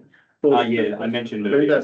So we can present a bit of a snapshot of the data. No, that's right. We can present a bit of a snapshot at the next meeting about the bird and bat data collected today. I'll make a note of that. My question is just real simple. I'm sure you can answer it. Said 9 meters per second is world standard or whatever. Yeah, 9. If you're above 7, if you're above kind of 7.5. In New South Wales, you're doing very well. And because the energy that you get from the wind is related to the cube of the wind speed, if you double the wind speed, you get 8 times the energy out. And so the amount of energy in a 9 meter per second wind versus a 7.5 meter per second wind, it's not slightly more, it's actually massively more. Yeah, that's fine. What's your cutoff? What's average to pour the project not worthy? Every project is different because every project has got different kind of fixed and variable costs. So this project has got a very high cost to build a terminal station, a substation connect for 500 kV line, because it is a high voltage line. But on the flip side, because it's a high voltage line, we don't expect to have any electrical losses really in getting that power to customers. So everything's kind of a trade-off. So there's no standard answer. 7.5 in New South Wales is pretty good. So with the wind speed, there's a lot lately, like it's only been 7% of wind feeding in as of yesterday with EMA. But the thing is, what speed, with these speeds, would the turbines have to be? They're generating something. Would they have to be braked or turned off? Would they have to be stopped or could they turn? Because some of the high winds would just send them crazy. Yeah, so there's a couple of topics there. So there's kind of like how windy does it get before they actually stop generating? Andrew, are you biting your tongue with a good answer there as an ex turbine guy? I can help there if you like. So thank you. The cut-in speed for the turbines is typically 3 meters per second. Below that, there's really not enough wind to turn them. and they start to cut out progressively at around 22 meters a second. And about at 25 meters per second, they go into a park facing into the wind to stay safe. So that, for those playing at home, that's 90 kilometres an hour is when they stop generating. So if we had wind speeds of that. I'd need to check. It's been Yeah, so but the turbine designers deal with that. It's not a particularly onerous site. I think maybe is the shortcut to the answer here. It's got good wind speed. The consistency of the westerly makes it easy to design the layout because you're really only focusing in one direction, and the enviros are all pretty benign, like the temperature and all the rest. Yes, and Matt, Yeah. I did have one last question. It's really maybe a recommendation or a suggestion, but it's probably for Gary to fill it out and to give you a little bit more detail. But in the meetings you're going to have with council regarding roads, sewage, water, gravel, and the like, I've given you in the paper I gave you some rough tonnages, 1.8 million tonnes. We'll be able to start to save on some consultants. That's right. Yeah. And 640,000 truck movements. What I'd recommend you do is you firm those numbers up, including sewage, including water. So when you do have discussions with our council, the council, has your advice and can then double check and will then be at a level playing field. So if you could do that. Oh, totally. That'd Yeah, be because wonderful. I don't think there's any way we can complete a gap analysis without providing our information. So Matt, my concern is that we seem to be pushing everything out to close to June 2026. So we're going to, the month of May and June, council and yourselves are going to be considering a hell of a lot. Oh, no, I think questions about kind of general figures around, amount of gravel and sewage and stuff, they can start early next year. Not if you don't know what your housing They will be plan is. But we will be able to have approximate numbers about numbers of people to start having those conversations. And I think it's worthwhile starting those conversations early before we have, all of the answers just before we submit the EIS in 2028. Travel and everything else, it's all going to be also dependent on roads and what. Not forgetting the middle of next year is only the Sears request. It's not the full EIS. Yeah, that's a good point, Andrew. Yeah. That's So Matt, I'm fully aware that council staff will have the opportunity to comment on Sears and scoping. Yes. I hope that we have those conversations as we move forward. One of the options that I put on the table maybe a couple of meetings ago, which you didn't confirm that you would do, but you would certainly look at, and that is every time a report gets completed, you would look to, in fact, even if it's a confidentially based thing where staff may have the opportunity to, in fact, review it on the basis that once the 28 days start, I don't think the planning rules are going to change in the next year that would make consultation There's still 2 years. 80, 90 or 1,000 days. No, I agree. We're never going to get there. I think that having that ability to early show these things gives us a better opportunity to provide feedback to you in those regards. So I'll throw it out there again. Yep. I know you can't answer it, but it's certainly something that we'll continue to request. So maybe kind of instead of the department changing their rules, whether or not we can just come to an agreement to give I you a think- bit more time. That's what we said before. If you could give it to us before you submit it, that helps.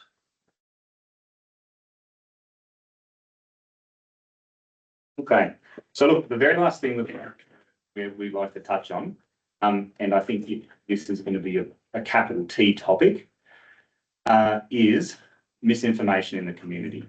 So the concern that I have with misinformation, and I think it's just important to kind of call it out so the council understands it, is that it creates uncertainty and fear in people who are consuming the media.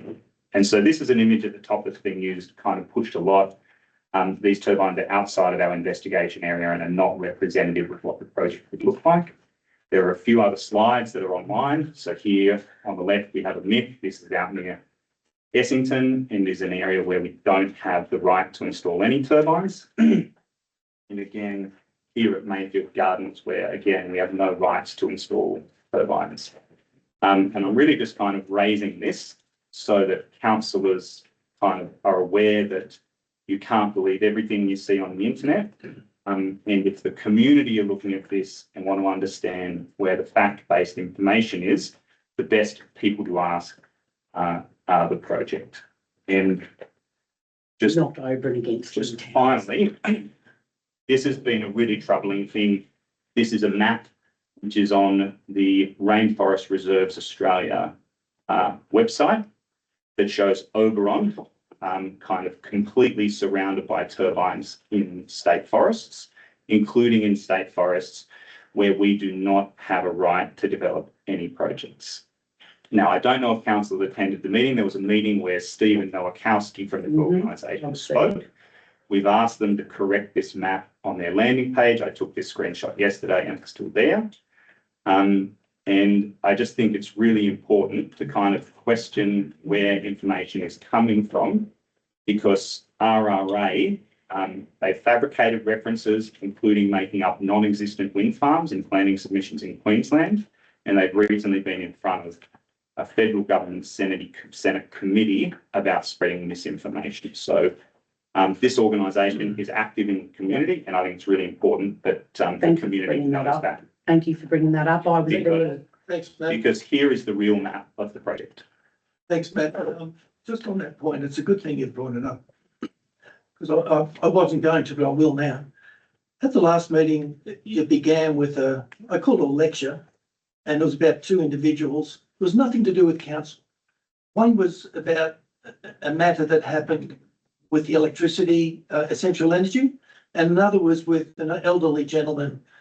And they were nothing to do with council, but you brought it up and said, you know, these matters have to stop and the tone has to come down. Well, that was inappropriate. And in regard to what you're saying here, misinformation, it has been, I think why there is an anxiety in our community is because there has been misinformation. From over and against. Excuse me, excuse me. Councillor Hayden, No, I will. Councillor Hayden, Call it out when I see it.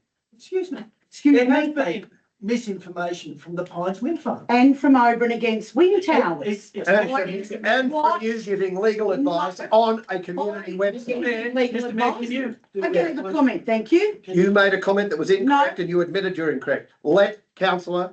Thanks, Mr. Okay, is he speaking as a councillor or as over and against wind towers? He's speaking as Now? a councillor. Mr. Mayor, can I Yes. continue? There has been misrepresentations from the Pines. And the community is talked about it. And so for you to bring this up on the last point, like you did last meeting, the very first point, which was nothing to do with council. And now you're ending up saying there's been misinformation. Well, it's two-way street, and that's why there's anxiety. So you need, I'll just go back, as the matter that the mayor raised about the community package, he was saying, this is a recommendation from us based on other councils. We need you to listen. The very first thing we talked about, you just dismissed it. He has not You dismissed dismissed me. it. No, You said I no. disagree with you, Excuse me, councillor O'Connor. Excuse me. You, No, I disagree. I don't Mr. think- Mayor, I Mr. Mayor. disagree. Councillor Hayden. I disagree. Councillor Connor, I don't think we were dismissed, so I just think they've taken it on I that. disagree with your statement, the same as the 500 people that used to Councillor turn up Hayden. at your events no longer turn up. And there were 250 people and Councillor half of Hayden, them I think left this is again. totally irrelevant. It's not irrelevant. Sorry, This Matt. is speaking from another organisation. I think it's just important. Whether the information is coming from us or elsewhere, I think people should kind of check And them. we agree too. So, okay. Thank you. And yeah. And I think, as I said before, I think you need to be careful about the neighbourhood agreements, because there is perception out there they only go for 35 years, which, yes, if they go and legally look at the document, they may realise, but I think you should clarify, We'll put that on our website. We'll clarify because that. decommissioning can be 105 years in the future. Later. And that's why I've said before, you can look at a neighbourhood agreement, but unless you know the terms of the actual turbine agreement and when decommissioning could occur, you can't put the two together. That's the problem. And that's when looking at the looking at the neighbourhood agreement in isolation, you can't actually work out because it says when decommissioning occurs, but it doesn't say that decommissioning can occur in 105 years. So I think that's you're not clarifying with the neighbours who are signing these agreements what the potential time frame could be. Yeah, so I think that's fair enough. We'll take that on the conversation that I'm having with people. Yeah. Kind of one-on-one as we're turning the pages and going through the contract. That question's being answered, but I agree, some of the public points need to be clearer. I'll take it. We'll update that language. And this statement is in the pack. This is the last slide. This is just a statement about asbestos. I'm not going to read the entire thing. Andrew, do you want to touch on this at all, or are we happy just to leave this with the group to read in their own time? Yeah, I think it's very clear what's said there. You know, it's an unfortunate event, but happily, in our case at least, we have those sealed units and they're being changed.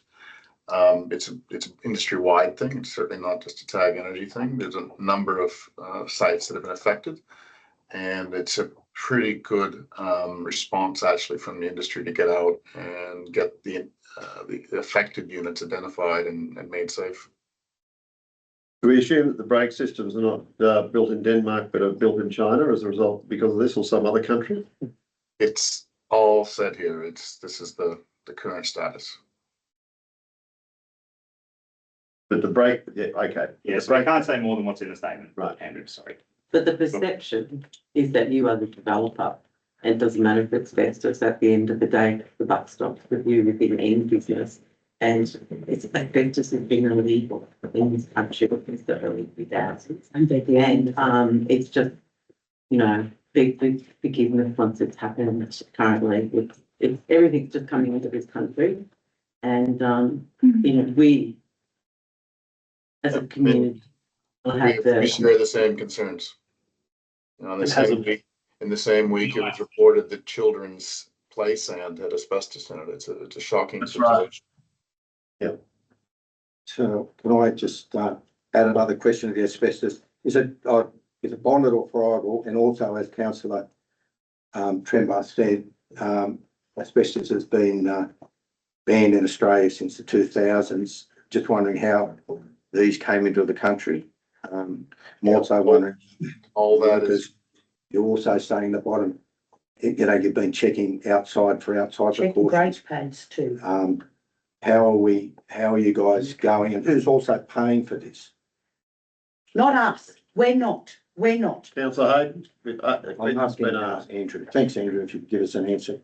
Yeah, of course, the cost of it's being borne by the contractor. In that particular, in our case, it's you know, we're still building that wind farm. That's their responsibility to get it right.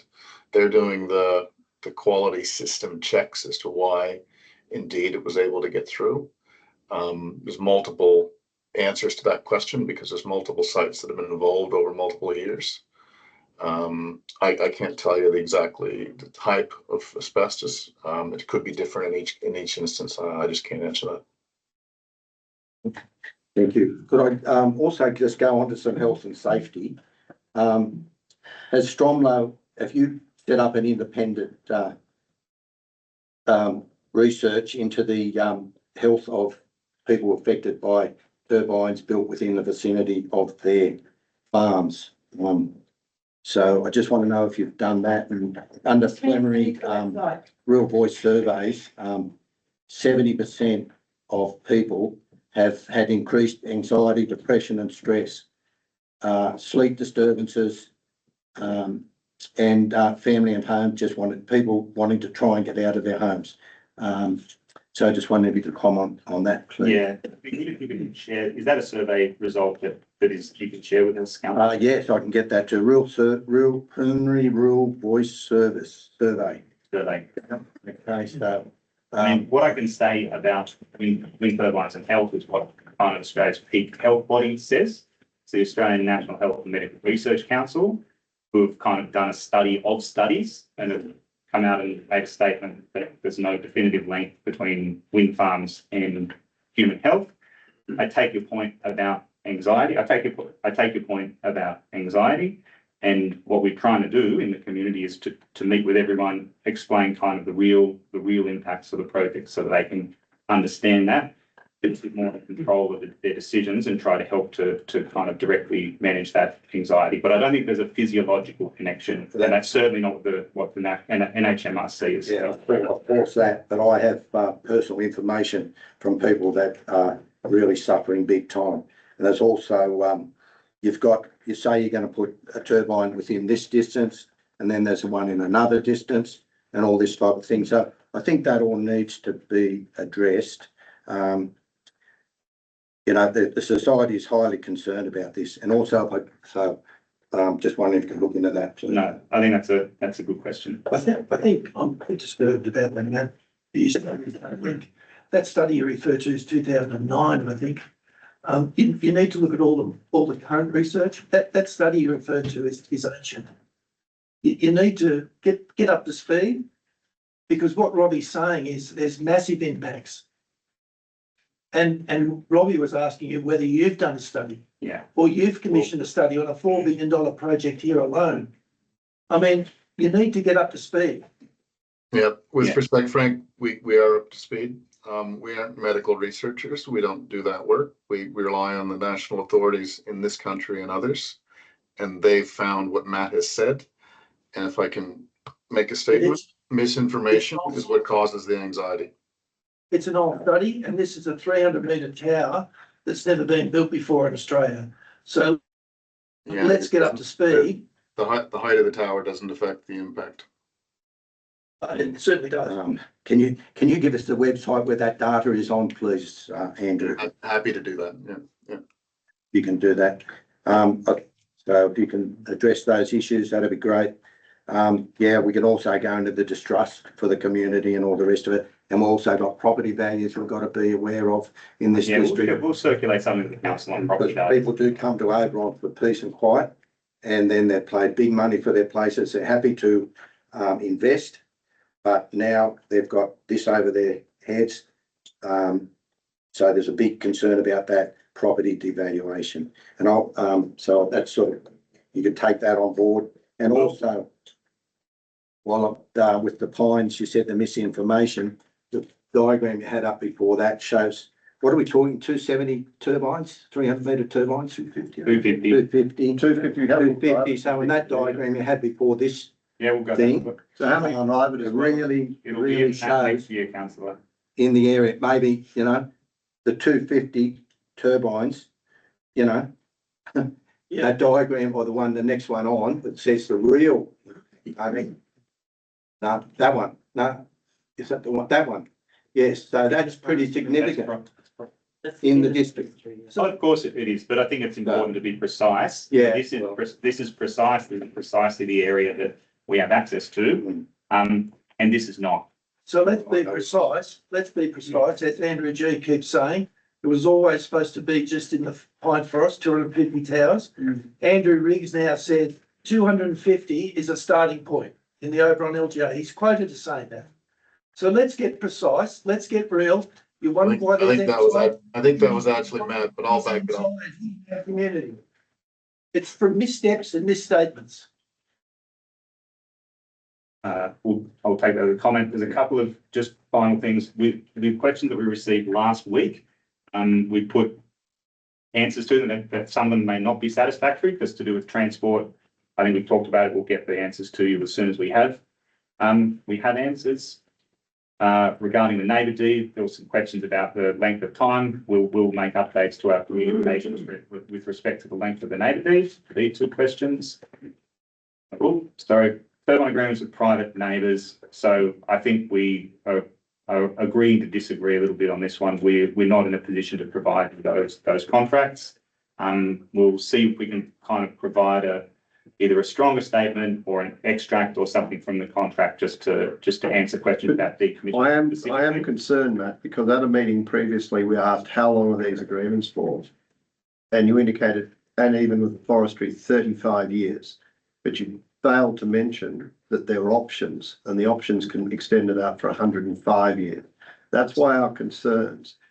So even though you've made statements previously, they haven't been absolutely accurate in that if you answer, I'll concede if you answer the question 35 years, but I think not to mention that there are further option periods doesn't give the right impression. The difference between having a turbines in place for 35 years vis-a-vis 105 is considerably different, you appreciate. We do. Questions around forestry. So do you have 105 years, Gavin? Do you have options in your agreements? We'll be dead. Are you saying you won't answer the question, or are you saying no? We do. I will answer it in two ways. You asked the first question, 105 years? No. Do you have 35 years with options? 35 years is the term of the agreement. What options? And we aren't going into anything further post decommissioning. This project, the investigation period is for the 35 years, and that's what we're doing. So in your agreement with I'm not talking Stromlo about- Tag, do you have options? I'm not talking about our agreements. I'm talking about the investigation period is for that, and that's what I've got to say. And Why can't you indicate whether there are options? The project itself is investigating for 135. So if private landholders surrounding you have options that go to 105 years, one would assume that your agreements also have the potential to go for 105 years. They don't go. Andrew. Well, you you're say that, but You're harping I am on. allowed to. No, I'm not speaking to you. I don't think, I think we're entitled to know this information, Gavin, because we need to know how long these are there. I would ask you to find the Groundhog information. Day. I think what, is it clear that you actually haven't signed an agreement yet? No, because we're in a, So when the agreement is signed, that'll be in the agreement. That's But why. there's a draft agreement floating around. But he's not. I understand there's a draft agreement between you and Stromlo. with an investigation firm. Yes. Is there and it gives parameters?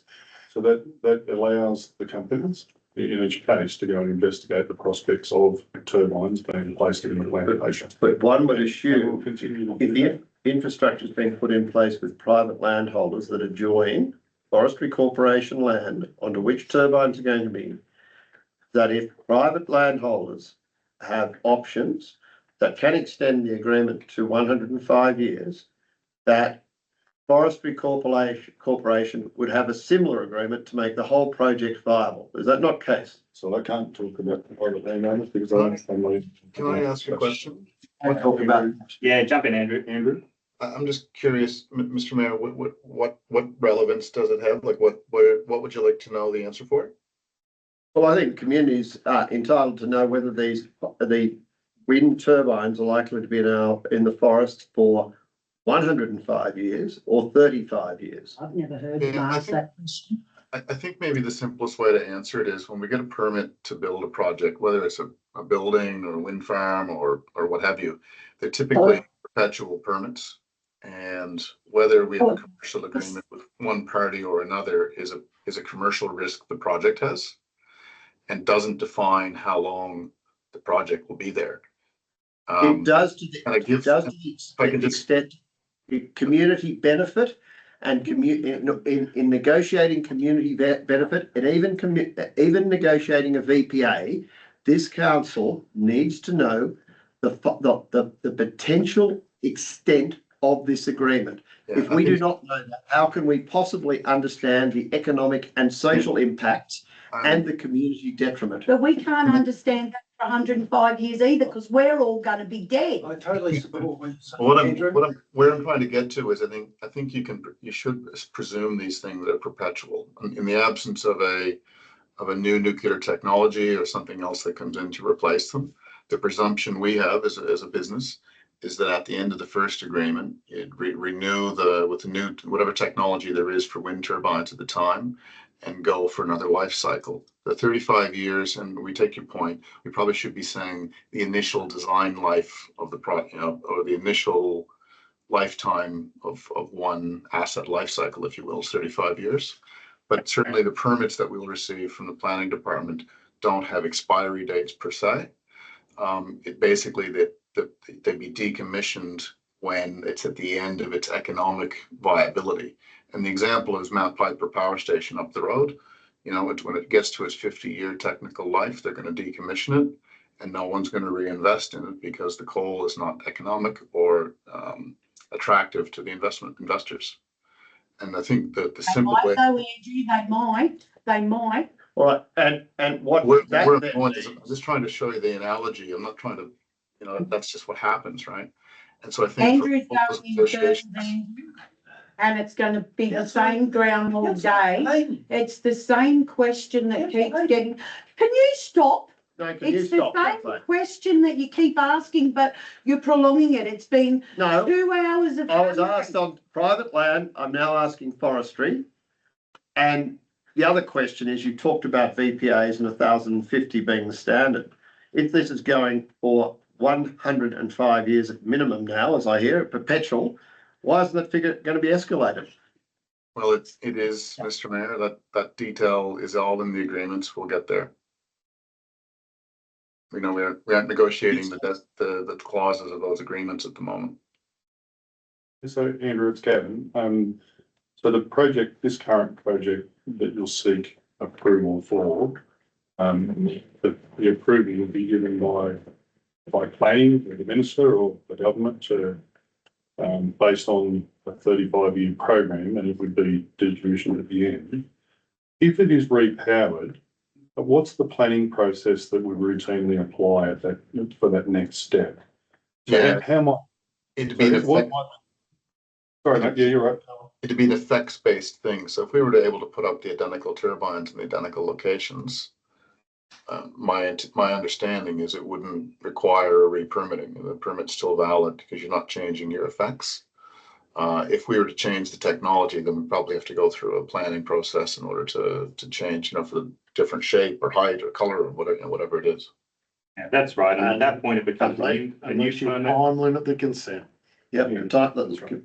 Yeah, and that time limit to consent is just for this particular And project. how are you dealing with privatisation of So mine, taking the example of mining. Yeah. Mining are all time limited. Yes, They have obligations at a period of time because their consent is time limited. Yeah. And I think that's something that council could consider in submission to say, if this is a problem and it's something that we want to negate, a time limit consent puts a period of time that then assists the developer to say, well, at this year, we will start the decommissioning phase, or you lodge a new application. Yeah, and it's a new project. so Gavin, you weren't aware this is perpetual. What I'm saying is you should. Repairing yeah, Right, you but should it may- consider that it can be perpetual if it's in society's interest. That makes sense. And so that's where the planning process comes in. Absolutely. The group would come back and say, we're going to repower it. Is the technology exactly the same? So if we all go back to, 35 years ago, from there, what's that plan? So, and the other thing, So it's a a Ford Falcon back then. You're not necessarily going to buy a Ford Falcon of that age today. You'll bring in Because it's a lot more expensive, you're isn't bringing it? in new technology. And so, for example, the turbine might be the same physical dimensions, but the efficiency might be greater. And so you can use less turbines perhaps. absolutely. So one of the areas we're also very concerned with forestry and decommissioning is if Forestry Corporation is privatised. And I'm sure that no one can say that's not going to happen. So that was also a concern, and that's why I would like forestry to indicate to us what arrangements they have for the decommissioning. Sure. Decommissioning, we provided the statement on our website. We're not saying any more than that. Why not? In terms of privatisation, that's. We're not in court. That's one for the state government to deal with. It's not for me to talk about. So you're flicking it to the state government. As an officer of Forestry Corporation, I have to. Can I just say, Andrew, Rephrase it, Mr. Andrew, Sharp. can I try and help you, Andrew? Not Can I in try and court, help? guys, we're not in court. They're Yeah. here to give updates, not to be grilled. They're here to be questioned. Yeah, but you're questioning like we're in court. We're not in court. Can I try and help you out, Andrew? If forestry was privatized as their counterparty in the transaction, I'd certainly hope that our agreements survived that privatization. That would be my interest in negotiating such an agreement. So I'm pretty comfortable with the position. I'm not saying that the agreements wouldn't survive. That wasn't the question. What we're asking is that it's crucial, therefore, that the decommissioning be properly taken account of in any agreement with forestry, because that agreement would be assigned to a new owner. So if it's not properly taken account of in the agreement with forestry and the agreement is assigned without proper decommissioning requirements, then, you know, again, in the future, the baby could be left with someone else. Yes, I read what you put here, mate. We share the same view, but again, as an officer of the Forestry Corporation, I don't make that decision. I can't. But you're here representing them at a questioning, Not- at a questioning from this council. Can you? It's like a do parliamentary inquiry. I'm entitled, we're entitled to ask. Yeah, but you're hammering. You're not asking the polite question. Councillor Hayden. Shut up, Frank. No, Councillor Hayden. You're not asking a polite question. Well, I am asking. I am entitled and I'm the mayor But and you're grilling him. I'm entitled to grill him. It's like a. You're not entitled I to am grill him. entitled. So, Mr. Mayor, I can't give an opinion on. That's right. I appreciate that. How the government would put the sale of the plantations on the market. I can't give that opinion, I'm sorry. A moment of reflection might be good. We recently had a meeting with a general manager from an area that has mining, a number of mines. And in the broad discussions we had, and wind farms and renewable energy, and in the broad discussions we had, the mining industry, going on what he said, I'm not. No. Is such a good corporate citizen and such a good community member. We went through it with her for 2 or 3 hours, and as things arose with the mining industry, they'd listen and do it. They'd listen and do it. And it was just a common thread. And so this council, not the council that we talked to, had this wonderful working relationship. The community were benefiting. The community fund, I mean, they listened. Whereas the opposite is here. Everything, water, gravel, housing, everything, they listened. And it was a great cooperative relationship. Now, And assisted. and this, you know, this has got to improve. This has to improve because. Can I help, Frank? Can I try to help on that point? In the last month, both the Australian Energy Infrastructure Commissioner and the Clean Energy Council came out with some positioning statements on decommissioning. We fully endorse both of them. We've gone one further and we've created as TAG Energy a model regime for decommissioning to meet the needs of the community and the industry and the electricity consumers, to try and balance those 3 different competing, not necessarily competing, but equally valid interests. And that model is currently with the Clean Energy Council, who I'm meeting with their CEO tomorrow. TAG is acting as a champion advocate for this new model in order to get it endorsed nationally. I've personally presented it to the Australian Energy Infrastructure Commissioner as well as CEC. They love it. It really goes to meeting all the community's needs. I'd love to be able to bring it forward to you here, but I'd rather go through the advocacy with the industry to get everyone on board, and then we'll take it to the minister in Canberra. And, you know, I can only say I hear all your needs and they're all valid. I think you can be rest assured that TAG and Forestry have a very robust scheme. I don't think you need to inquire on that much more because it is good. New South Wales government body would not sign up to anything less, let me assure you. And I look forward to presenting what we call the Green Seal proposal to you once I get through the next round of consultations with industry. With respect, Andrew, that's not what I was talking about. I mean, you just missed the point entirely. I mean, it's just about relationships and business working together. Yeah, exactly. You've missed the point entirely, sorry. Oh, well, okay, well, we're trying to do that. That's exactly what we're doing. Well, when would that be available for us to have a look at, Andrew? Yeah, I'd like to go through the next couple of months with the CEC and the membership of the CEC.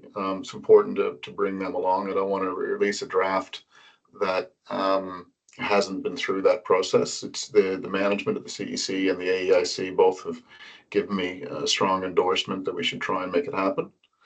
And so, you know, let's let that consultation process play out internally, and then we can present it to government. Because I questioned Minister Sharp recently, and and she was very unclear and basically said it's up to private operators to come to their own decommissioning And arrangements. we don't think that's good enough. We think that we can do better than that as an industry. And we think government federally has a role to play, and they can make sure there's uniform provision so we all get the comfort. And I say all, we in the royal we, both, you know, landowners, neighbors, councils, the industry, everyone. It's a very reasonable position that people are raising, and frankly, the engagement we've had with your council has helped us inform some of our view. It's motivated us to try and put together this proposal and advocate for it as just one member of the industry to sort of put ourselves out there and do it. Okay, we look forward very much to receiving a copy of that as soon as possible, because it's great interest, obviously. Yep. And I hope you'll come to Canberra and advocate for it with us.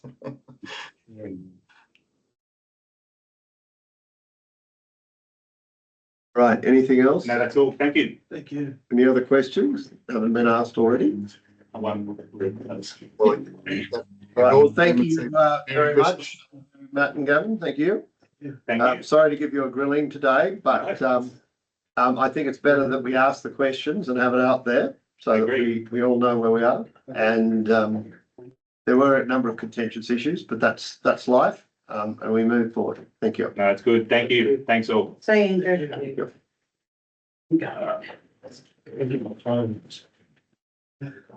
Yeah, that's fine. Yeah, that's fine. Yeah. No, throughout the whole thing, I was